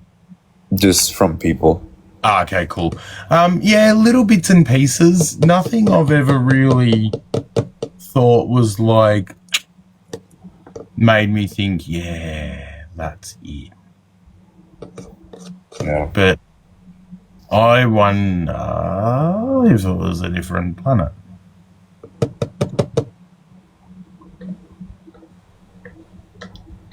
Like maybe where, I don't know, maybe where we came from. Possibly. But if we could figure out that system, we could rebuild it here, right? Yeah. Something needs to change. Yeah, Kerry, and I don't know, it's just a pondering. I like pondering the things that we can't necessarily know and coming up with, the things that might be. Yeah, I get that. That's kind of what's led me to today, really. Just, there has to be something more. There has to be something else. Like this planet and, all the sort of shit, that's happening. It can't be, this can't be it, Nope, it's accurate. Shit. A lot of shit. Yeah. It's a nice way to put it. Bullshit, dare I say. Yeah, I agree. Welcome to the couple of people that are requesting to come up. I just ask that you confirm that you're an adult and what your main belief system is, just because I haven't seen you chat or anything. So just a little icebreaker, and then I can let you up.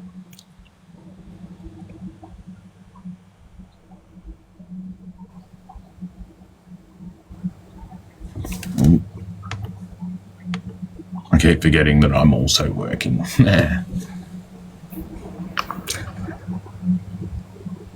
I have to say, Reg, you do a very good job in handling and directing, some conversations that you can see can potentially go a different direction. And you're very good at centering it and bringing it back to the room. So you do a very good job. Thank you. That's been a long process of learning. I've been going live for nearly 7 years now, I think. Wow. Yeah. Well, thank you for holding reasons and you're welcome. Thank you for being here. I know I'm live a lot, and the fact that people hang out here and will be here for hours amazes me. So thank you. It's appreciated. Yeah, how long have I been here now? Like, it feels like 2 hours it's been. Well, I've been live for 5 hours and 20 minutes. Wow. Yeah. That's crazy. I don't know, I love it. I unfortunately don't work. I'm on disability, so I have time. And I have agoraphobia, so I don't like leaving my house. Time is so precious, though. Like, so precious. But see, this space gives me what I seek in the spiritual, because I seek opinion and knowledge and my belief system being cracked. I appreciate nothing more than if you say a line that makes me go, hang on a minute. I love that. So this is like what I crave from the spiritual is learning. So it's like a euphoric feeling.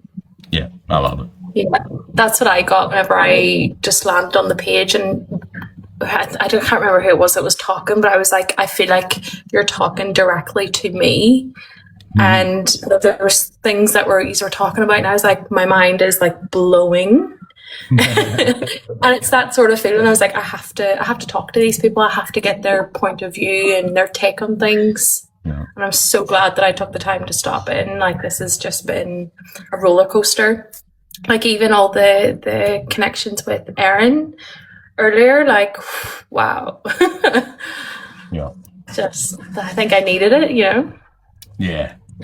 No, it's so nice to find community. Because a lot of us don't get to have it in the real world. Not spiritual community, you know? Like, a lot of us don't. Some do.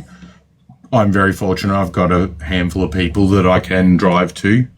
And like David that was up here before and another fella, Kai, we all live within about a 2-hour drive of each other. I just bought a spirit box and we're going to start doing paranormal investigations in person. How cool is that? That is so cool. I love it. Oh my God, can you invite us along? Yeah, we'll be going live. If there's reception, we'll be live. I love that. For sure. I might even have to get a flight to Melbourne. Gosh. I love that.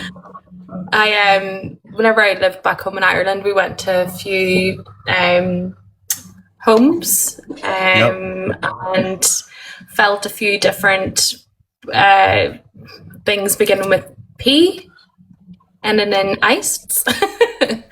And it was definitely a crazy experience. Yeah.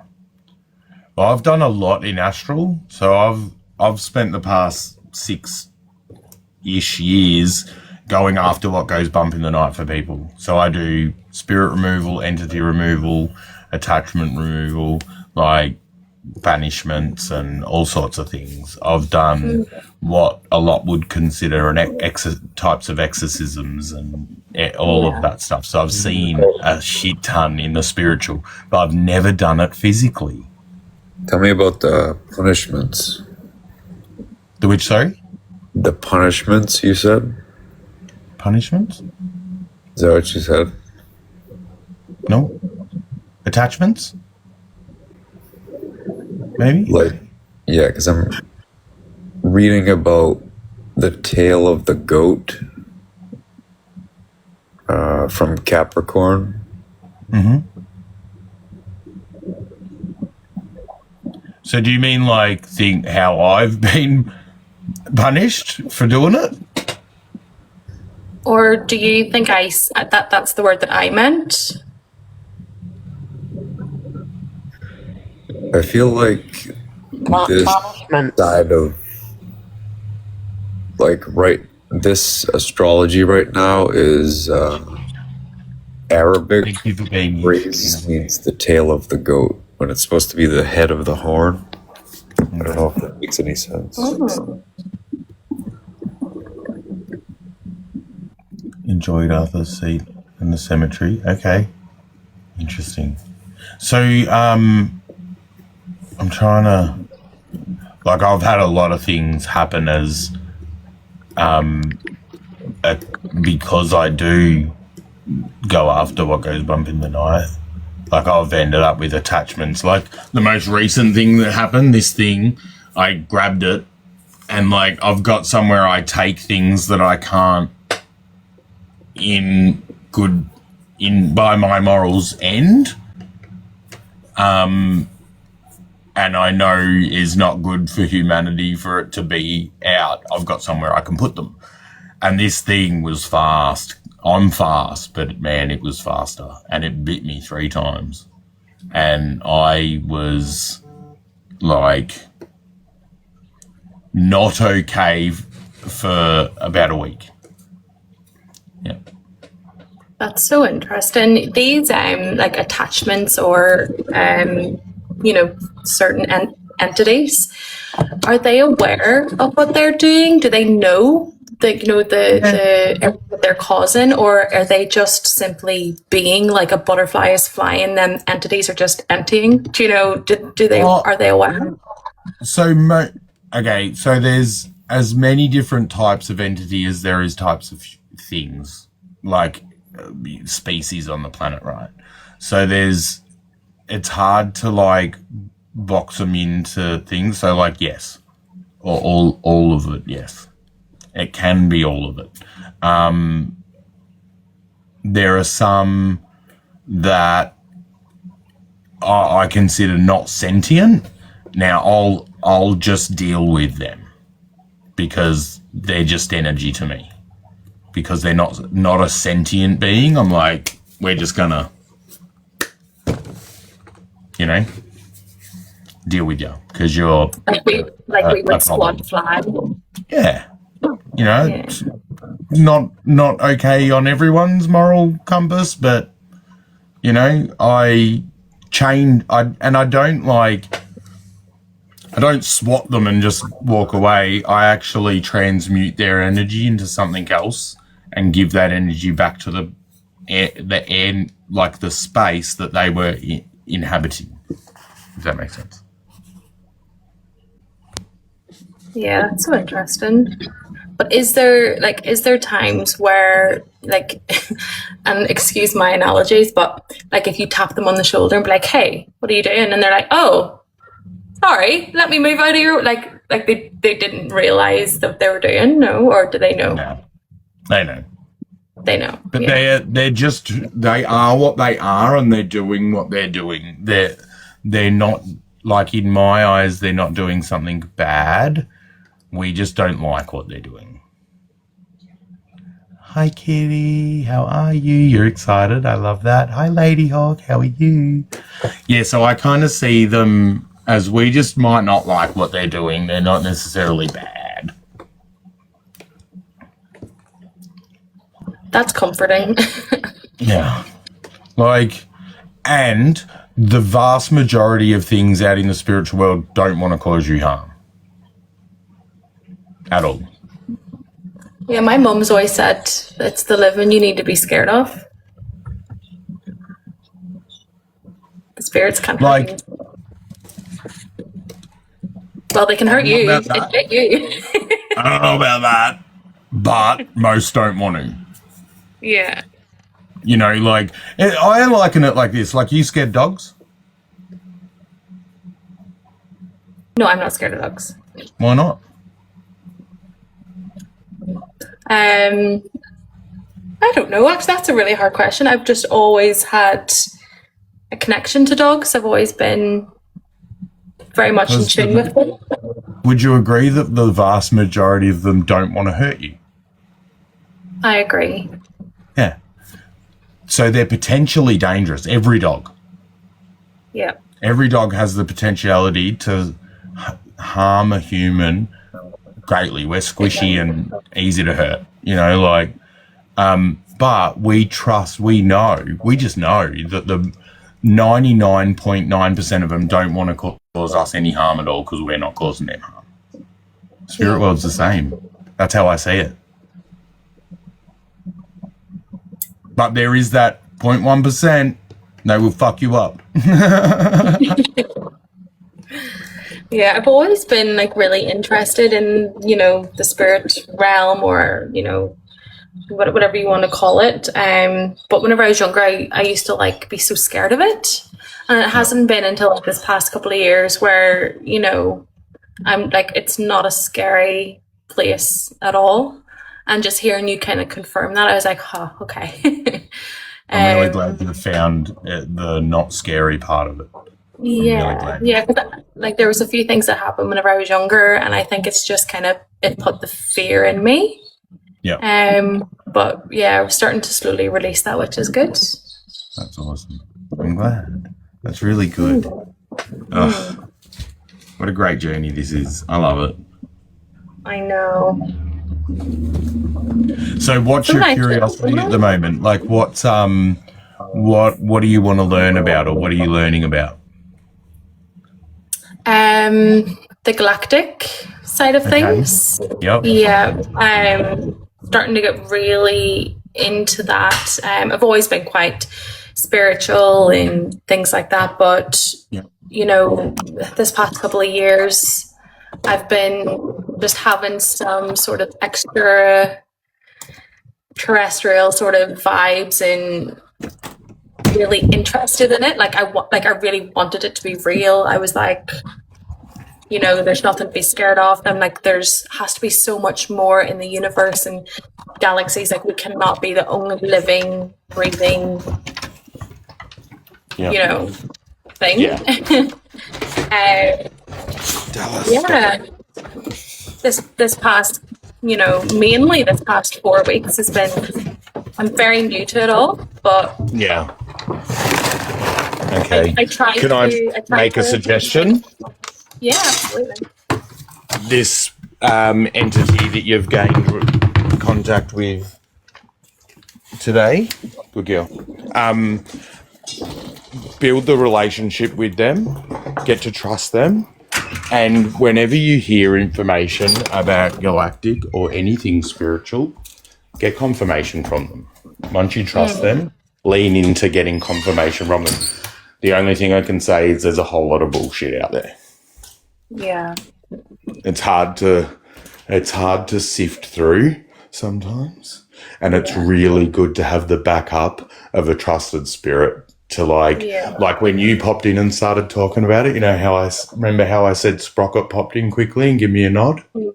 Yeah. That was to say, hey, listen properly because it's real. Yeah. I know, I get that. Yeah, it's nice having that that confirmation because people talk so much shit. They do. And without going too much into it, I feel like, and then stop me if I'm going too, you know, wide, but I feel like this day and age and the powers in play and, you know, all the sort of files and cover-ups and everything like that, I feel like something is going to start happening in the next couple of years that are, you know, it's going to make it look like it's real, but it's going to be so fake. And I want to get the truth before that happens because I can see it. I can see it happening so soon. You know, I think you're not. You know what I mean? Yeah. When you've got time to sit and have good conversation with this entity, ask them to take you to their ship. Because that's fucking wild. Take you to their ship? Hey? To take you to their ship? Yep. Like an actual physical ship? Yep. But it's not. So what I believe they are, I don't believe they're aliens in our universe. I believe they're multi-dimensional beings and they're in a different dimension. A different universe, and I believe that they can communicate psychically through the dimensions. And I believe that they can psychically transfer us to theirs. Yes. Yes, I've experienced something like that. Ah, there you go. Same. Huh. Yeah. Yeah, cool. Wow. I love that.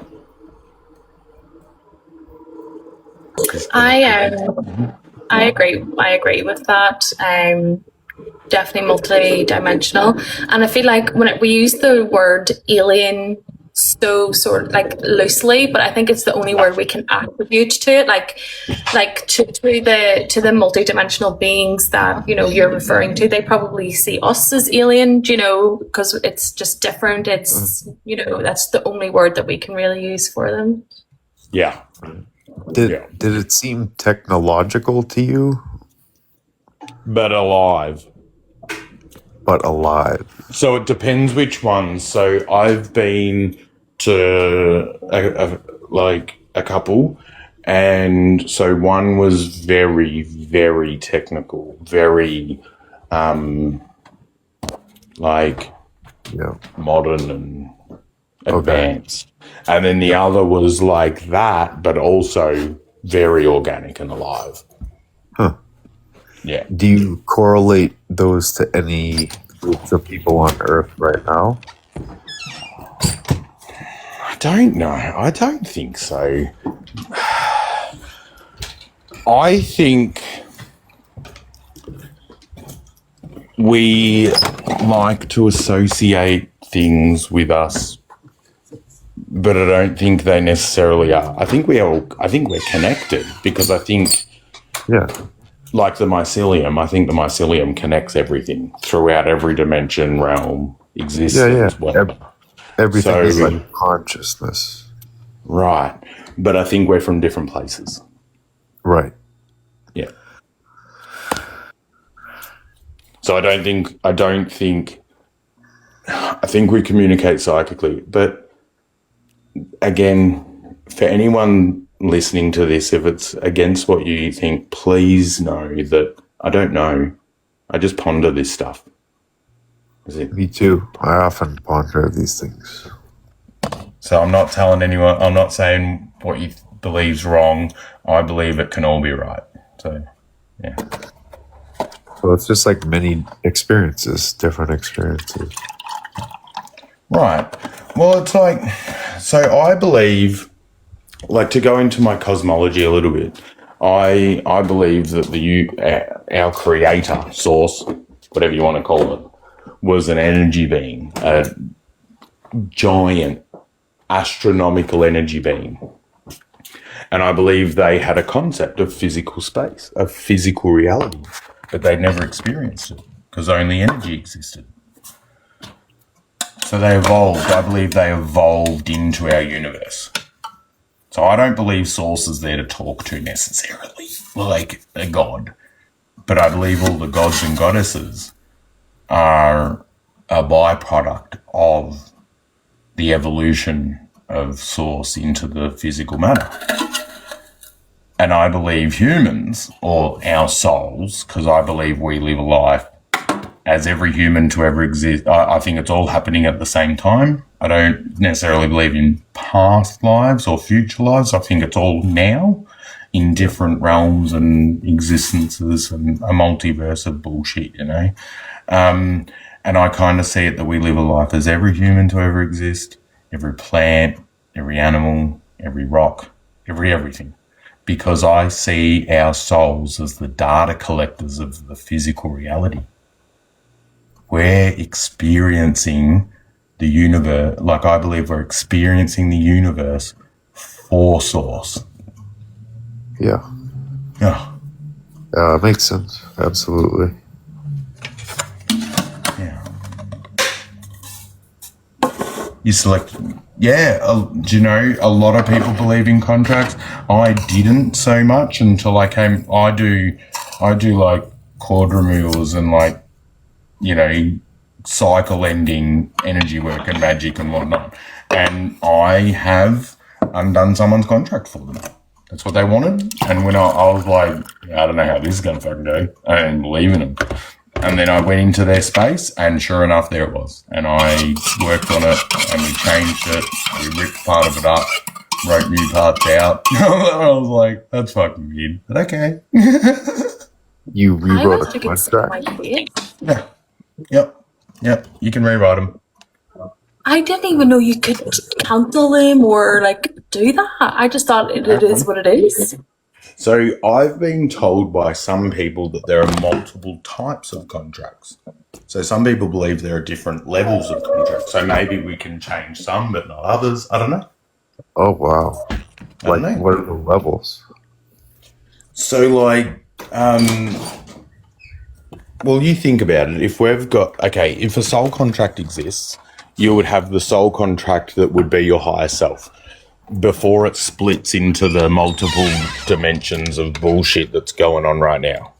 It's an omnipresent, divine present soul, right? Yes. So if there's contracts, there's probably a contract written for that. Then I think that higher self essentially fragments into the countless whatevers that we become that we're all living right now.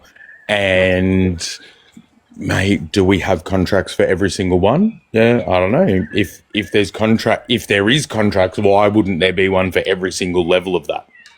And then, you know, I don't know. Yeah, I worry sometimes that that's all true. There are contracts for everything except for what is called egregores that were created on Earth, which is like Carl Jung would call it collective unconscious, which is like an unconscious collective belief in, say, something bad like a monster or something. And it's just it doesn't actually have an eternal reincarnating soul, so it tries to feed off of the eternal reincarnating spirits. I mean, I think egregores are fed off what they were made from. They feed off what they were made from. So, like, I see Satan, and I've had conversations with a being called Satan. Oh, and really? I believe Satan is an egregore, right? So I've also had conversations with Lucifer. So I believe they're two separate entities. Yep. And as the egregore Satan, what I see him existing from is the hate and fear of Christianity. That's what created him. Why wouldn't he keep feeding on it? Yeah. Oh, so what is fed upon is willingly offered. Willingly or me, like they didn't know, like unknowingly. Well, it's willingly because they have free will to be fearful of that creature. Yes, it's willing as much as people that go to church are willing. They willingly go to church and like do the whole like eat the bread and drink the wine and I think your belief system matters in the universe. Absolutely. Like if you're God-fearing and believe in Satan and believe that you're going to be sent there if you do a bad thing, and then you do something that you think is bad, and then you feel like you're going to go to fucking hell. Of course, you're going to aim energy at Satan. Yeah, where attention goes, energy flows. Like my grandmother, she married outside of the church, so they always told her that she was going to go to hell. Yeah, and that like my mom always said that like ruined her. Like she was swearing, and I remember as a kid she would be like swearing into the soup. She'd be stirring the soup and like swearing at the same time because she thought she was going to hell. Did her food taste good? The pastina did. Did she yell into that? I don't remember. I think that might have been the only thing that she didn't yell into. Yeah, fuck yeah. I love that. Because I can't imagine something that gets yelled into but tasting good. Can't imagine it. Yeah, because her soup was not good, but the pastina was always good. She didn't yell into maybe what she liked. She's like, this is going to be delicious. Hi, Elise. Wow. Thank you, man. Oh, welcome. Energy is, like people will stand over their coffee and fucking bitch and moan about the world, and I'm like, yeah. You then drink all of that back in. What are you doing? Sir. Speak nice things into your water. I know. Right? It's funny. Hi, Zazo. Good morning. How's everyone doing? Oh, Zazo's from Greece. Yeah. Cool. One of my favorite artifacts I have is from Greece. I have a ram skull that was found by a hiker on Mount Olympus. Wow. Yeah. Like Mount Olympus, like the actual Mount Olympus? Yeah. Can I see it? Yeah. Yeah. I was going. Love a show and tell with Red. We do love a show and tell. Oh yeah. Right. This is my jam. So your name's Red? Yeah. Okay.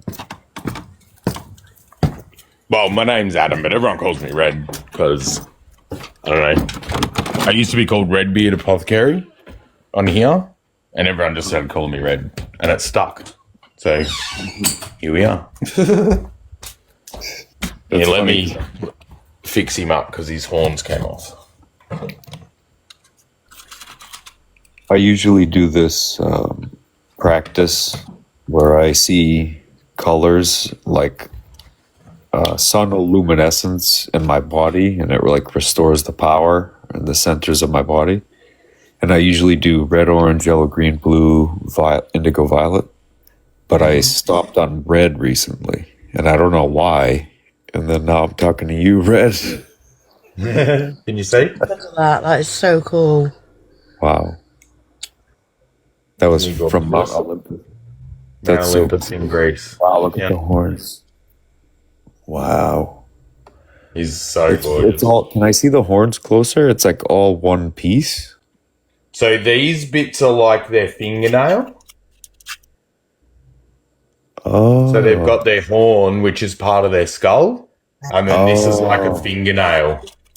Okay. Oh my god! I didn't know it'd done that. Yeah, that's cool. Wow. And then I've got my fox skull. So these are familial spirits that I work with. So they're. So you work with the spirit that's tied to that fox skull? And the goat skull, and I've also got a stag skull, and they're part of my spirit core. Like you use that to call them in, or it's like like kind of like a phone. So basically, what I did is enliven them and called the spirit of the animal from the skull, and asked if they would like to come and inhabit their skull. And if they had have said no, I would have then spoken to like the grand spirit of them, their genus, and I would have invited a different spirit in, but they all agreed. So wow. Yeah. And like the stag isn't allowed to be seen properly. He's under the veil. He's not allowed to be seen. He don't like being. He's like, you keep me covered. Oh. So we keep him covered. So that's my my spirit altar. I'll show you. That's so cool.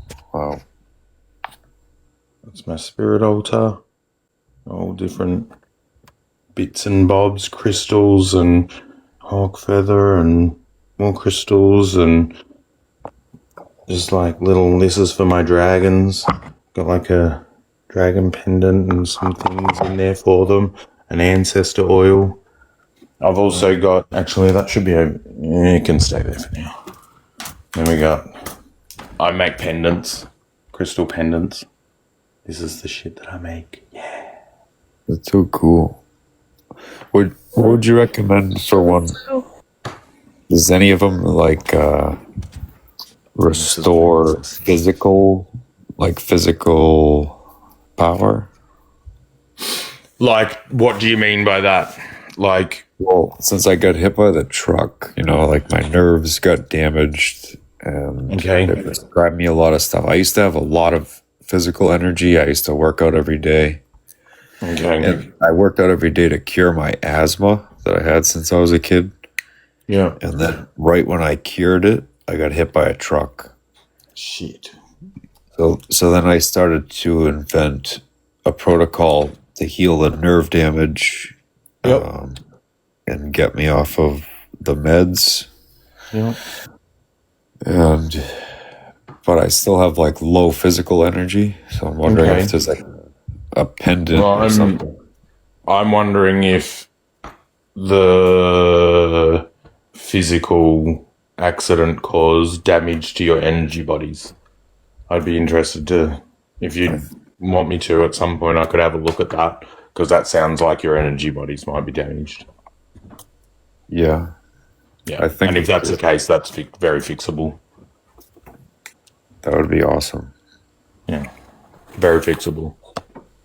How would that work? Like, so checking it out, essentially I would astral travel over to you and connect to you, scan you. I'd probably do a few different types of scans, looking at different levels of energy, and then repairing it if it needs repairing. Depends what is damaged and how it's damaged and which one's damaged. But the majority of it, like, only requires fairly basic energy work. Like, most of it can be stitched back together, because most of it will appear as like holes. Yeah. And basically, if you've got holes in your energy bodies, you leak energy. Yes, that's what I've been told. Yeah. I feel like it's been stolen a lot. Okay. Yeah. Well, if you're leaking it, you'll attract vamps. 100%. I don't think I did till the truck hit me. Then it was just like, feeding day. It was terrible for like 10 years. Yeah. Yeah, I got I got fed on for a long time before I learned how to stop people doing it, like being live all the time. People are wild. Is that something you can teach? Yes, but it's not something it's not as basic as teaching on here. So I do teach in the spiritual. I do either one-on-one or group lessons. Yeah. Wow. And I teach like proper, really in-depth, controlled spirit communication. So like taking your spirit communication from what you've learnt today to a very much more advanced, much more not safe, but safer and more structured and whatnot. I teach astral travel, energy work, and the biggest part of the energy work I teach is how to get in control of your own energy, because that is number one in my book. Number one. I mean, I was so interested in. I would love to if you'd have me. Yeah, me too. Yeah, Whenever absolutely. you're talking about like bumps and stuff, like, yeah. How do we sign up? Yeah. So I've got. How do we enlist? I'll put it on my website. I was meant to do it. Spirit said to me the other day, put your lessons on your website. And I was like, yeah, I'll get around to it. And now I'm like, I should have got around to it. Perfect. They knew we were coming. Right, group sesh.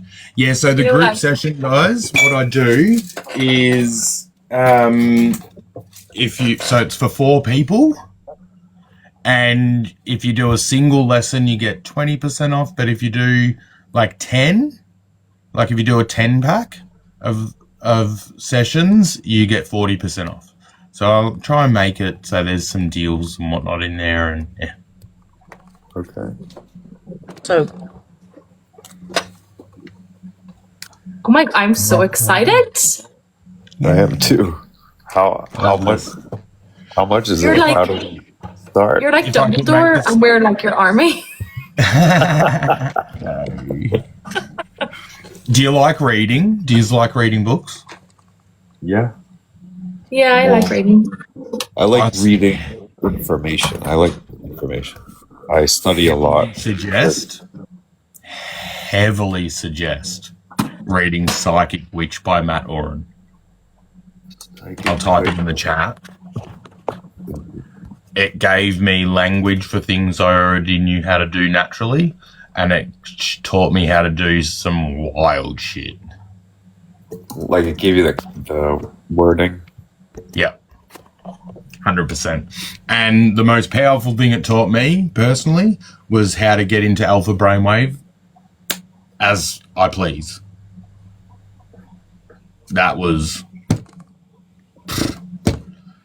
That changed everything because it took away 90% of my energy expenditure. So I'm able to astral travel. I can astral travel now all day. Doesn't matter. Don't use my energy.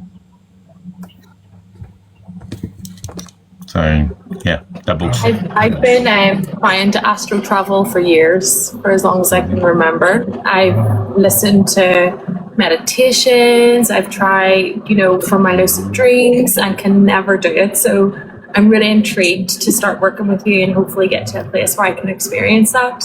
That's amazing. Awesome. I love it. Yay. It's exciting. Abstract question for you, Red. Hello.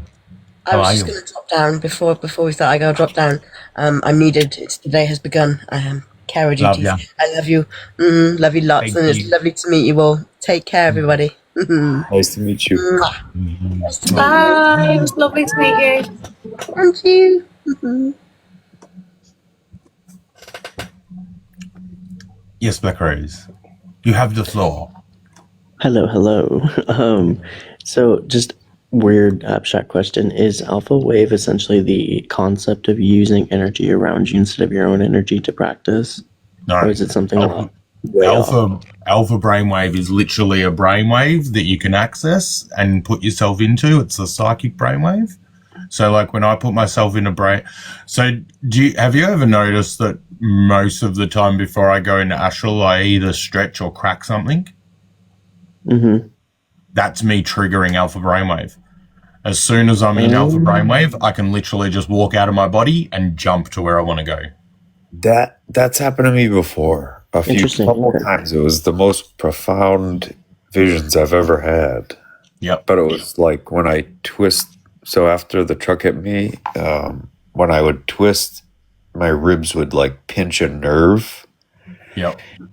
And I start to see something. I thought I was in like the Revolutionary War, and it felt very like low bit rate is the best word I can describe for it. It's almost like computer-ish.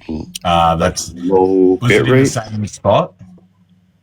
Well, I was like seeing something, and then I turned around, and as I spun, I flew up, and then I was like looking at the whole earth, and I saw these 3 large black women goddesses looking down at the earth, like very concerned, with their hands over their mouth, like in a fist up to their mouth, like looking very concerned down at the earth. And I just kind of popped up there, and they knew when you're there, you kind of understand everything. Like you don't have to say anything. Everything is understood.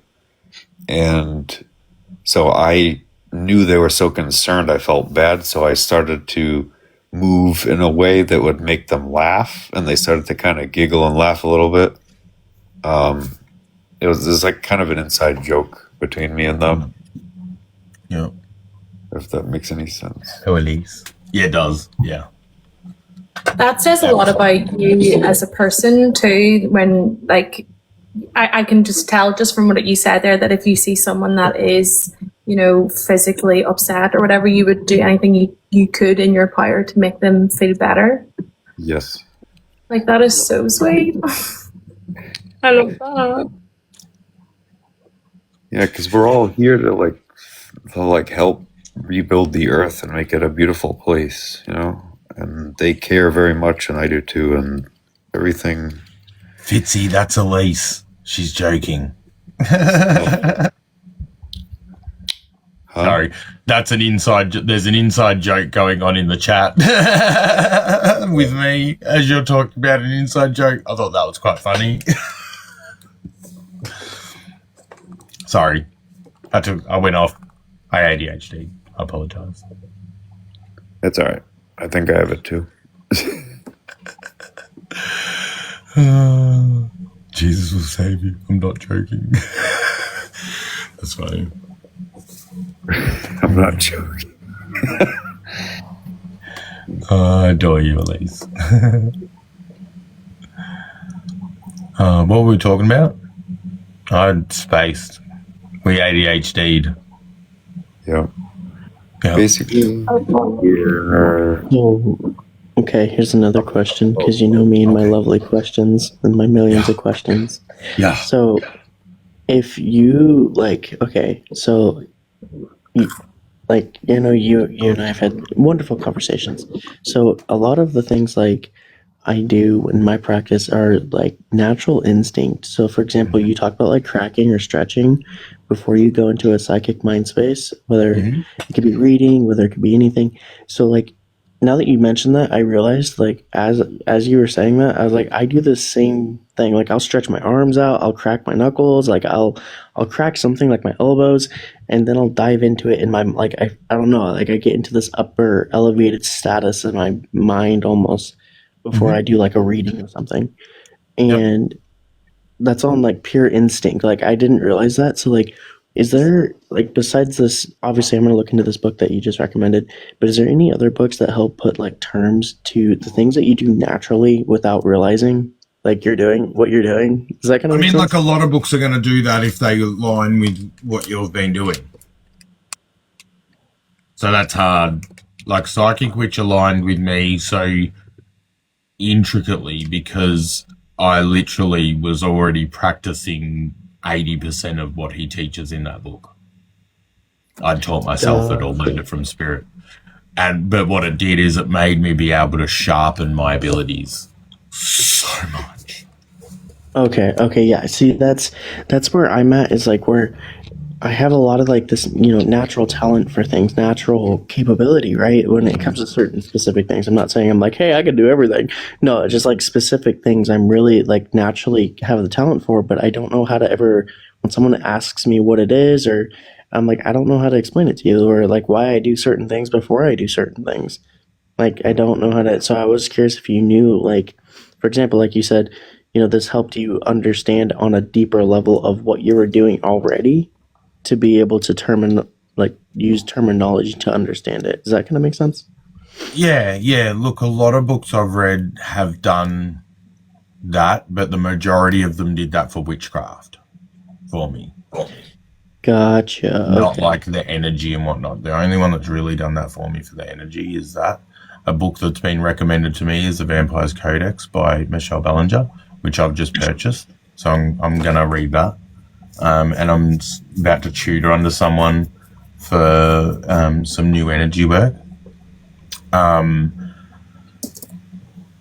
best thing I can suggest is let's have it, message me and let's have a chat and see if we can organize some classes with you. Okay, yeah, no, I know I've been dying to get into one of your classes. I just know that the issue is our currency exchange, and then on top of that, the fact that the only app that does the natural currency exchange. Let's have a chat. Let's have a chat about it and see if we can work something out. No, I would love to. Okay, cool. Because honestly, I think you're at a point where, like, books are great. Don't get me wrong. Don't stop reading. Absorb that knowledge. Ingest it. But you're at a point where I think you need someone to show you some more. So there's not many intermediate books. There's beginner and advanced. Right. You need a bridge. Yeah, no, I've noticed that. That's where a mentor or something like that would come in handy when it comes to, because I know in, like, especially after, you know, following you for as long as I have and being a part of a lot of your lives and stuff, is a lot of our practice is similar in its own diverse way. Like, you know, I enjoy the energy work. That's where I love doing that. Bye, Fitz. Sorry. Like, bye. Anyways, a lot, like, I enjoy energy, and animation, I'm going to butcher it. Animism. Thank you.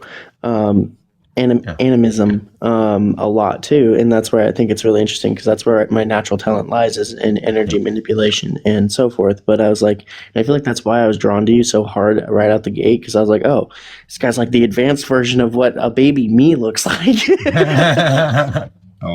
So yeah, no, and I definitely agree. So I'll definitely shoot you a message on Discord and see if we can't set up some sort of meeting. Yeah, I'm sure we can make something. I'm sure.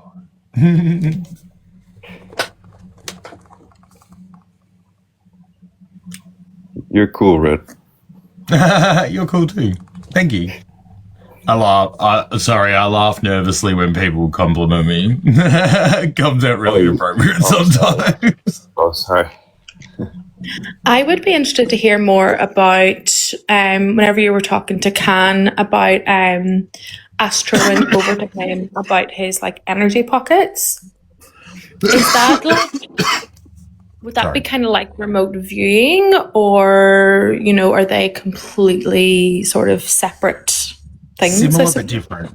Remote viewing is where you physically and energetically stay where you are, and you basically open a window to be able to see somewhere else. And astral travel is where you energetically leave your body and travel to that place. Okay, yeah. But similar. Done both. If you were to Astro to Can, would he know that you're there? So if people are sensitive to energy or can see spirit, yes. 100%. And when I connect in, most people are like, oh, okay. When you say see, do you mean with the mind's eye or with the eyeballs? I've never had anyone see me with their eyes, but with the mind's eye, yes. Would the mind... So, have you heard about the Gateway Project and the pink fluoride drink and the... I have. I only like really brief stories, to be honest, from people. Yeah. I've listened to some of the tapes last week, actually, now that you bring that up. I've got some of them on YouTube. I've just never listened to them. So yeah, when I was in third grade, I remember being taken out of class, and there was an old lady with like a tray of pink, like bubbly drinks, like in a kid cup, and she would give them to like a certain group of the class, like almost the whole class, but not everybody. And then I was at the end, and she was like, "You get 2," and she would feed me 2 of them. Yeah. And then I later found out that that's fluoride, and it calcifies the pineal gland, so you can't see through your mind's eye. So it's like I have aphantasia, which is like it's all black. Yep. Interesting. That's interesting. And my little brother too, same thing. He had fluoride poisoning symptoms, like his 2 front teeth have white spots on them, which is from way too much fluoride. Like hyper white spots. That's wild.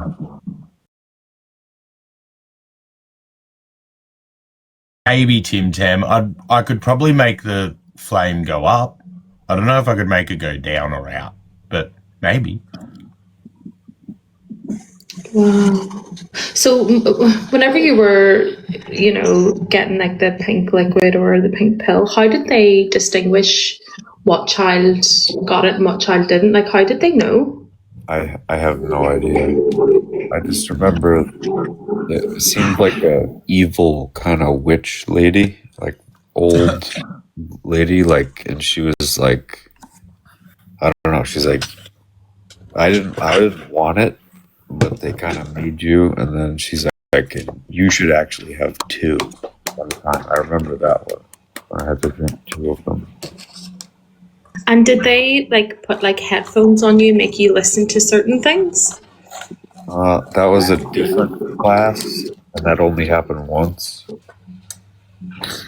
Like I was in a room with a small room with a couple other kids that were mentally retarded. Oh, you can't use that word on here.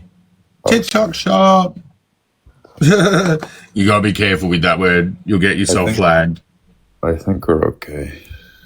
I've been on here for a while. They're pretty. Yeah. They know that I don't mean any harm. Let's just refrain from using them. I will. All right. That's okay. I think it has different. I think in different places it can have different levels of offence. That word, to be honest. Well, I didn't think by it. I just meant it was a class for special ed, and they put me in there. They did the headphone thing for a little bit, and then they decided that I didn't fit in there either. So then they put me back in the regular class. I didn't fit in anywhere, ever.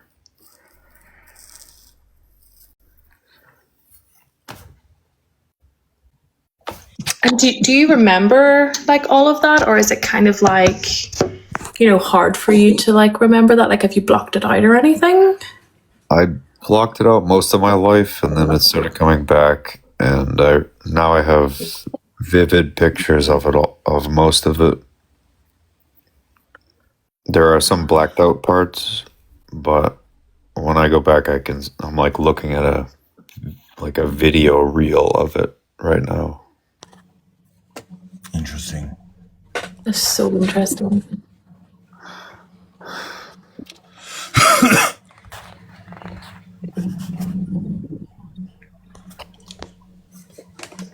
Somebody else in the chat said that they done it too. Yeah, I've talked to other people on TikTok. They've had this similar things.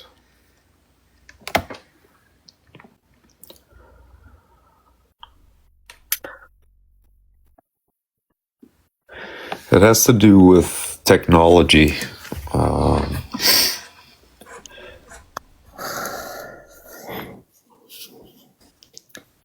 They're using technology to steal power from people. Yeah. That's not good. Yeah. Yeah. I just pull that cord out my ass and that normally stops it. Hey, Bob. Welcome in, Bob. Bob. What an entrance. Kind of, what? Every time I see you, I think of the Alien invasion, where the alien lands, right? And the first thing that they say is, "Take me to your dealer." You, man, I've missed you in like forever. Because the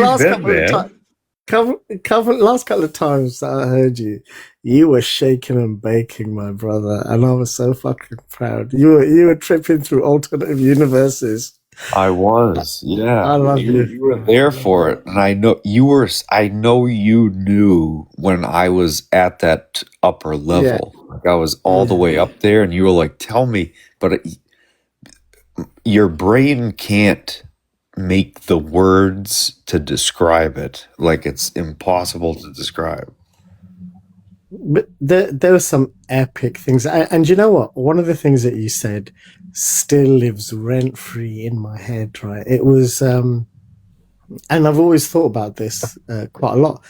You know the story that you're. I think the only person that I've spoken to that's explained the moments before, because your memory goes back to before birth. And, yes. And I remember you kind of telling me this picture of a waiting place above the earth, right, with all these kind of other souls. Yep. And then like families down below kind of lighting up, right? Yep. And that you had a choice and you chose a particular family, which that I think is incredible. I think so. And it's a beautiful way of kind of understanding, not just to a certain extent that we make the choice, but how the process actually works. The fact that there are all these souls kind of waiting for kind of like the privilege, right? Because we don't see it that way in our human, but it is a privilege to kind of come down here. Yeah. Yeah, and up there it's like infinite, pure understanding and love. So you want to bring that back. Yeah. And when you come, like, and I've only been back there once through what I was just talking to Red about, like the pain. It was like when I cracked my rib, I spiraled up into what felt like the Revolutionary War in 2-bit, like 2D, like low. It was like a crappy old video game. Yeah. And I was like, this doesn't feel right. And then I turned around and I spun and I flew all the way up to like in between that waiting part that might have been the moon or whatever it was. Yeah. And in between there and the earth. And then I saw those 3 black goddesses that were like looking down at the earth, very concerned. And when I like did that robot dance movement thing to make them laugh, and they started kind of giggling, and then the leader was like, you don't say anything, but she was like, the point was they're not supposed to laugh, but I kind of got a laugh out of them. So this is interesting. So the black goddesses, because that sounds like malevolent energy. No, they were like, it looked like black women. They were the size of continents, like they were gigantic. Okay. And there were 3 of them, and they were looking down at the earth, very concerned. It was definitely woman energy, and so it was like mother energy, basically, right? Yes, Kind of is like, how I'd pick it up. Yeah, yep. Like 3 black goddesses that were gigantic, like they were almost the size of like North and South America continents. Yeah, that's a big mama right there. And they knew when you're there, everything is understood. You don't have to say anything. And so they knew where I was, and I knew where they were and what they were concerned about, and we were all concerned about. So I just kind of got I had to do it. I had to get a laugh out of them because they were so worried about everybody on Earth. They giggled a little bit, and then I slipped back down into my body. So which continents were they? I couldn't see. I was just looking at them, and I saw the glow from the Earth. Wow. Like they were looking towards the Earth, and I was just looking at them because they were the only beings there. It's a beautiful way of experiencing it, isn't it? I wish I could show you, like I'm seeing it in my head. I wish I could put it into like a movie and show you, like a video. Yeah. Wouldn't it be so cool if you could project your mind for others to see? You can with AI. Technically, if you can describe it well enough, yes, you could prompt the hell out of that with AI, and it would come up with a picture for you. They already do it. I think in certain countries that we're not supposed to talk about, they have institutes of consciousness studies where they've been setting up and viewing. There's certain groups on Earth that can see what I see. Yeah. When I talk to them, I talk to everybody. So when I talk to certain people, I'm like, can you see? I don't know who I'm talking to because I can't see anything with my eyes closed. So I'm like, can you see what I'm looking at? And some people are like, no. Some say yes. So it's been very confusing, but I feel like I've been repeating myself a lot. But I hope that the message is coming through. You need more safety meetings, bro. More safety meetings. What does safety mean? A safety meeting is when you break out the ceremonial broccoli and take a puff. Yeah, 100%. You think I should? Yeah, totally. Totally. Hello. Hi, everyone. I do. Hello. Is it Alice or Elise? It's Elise. Elise, nice to meet you. Nice to meet you. Hey, Elise. Hey.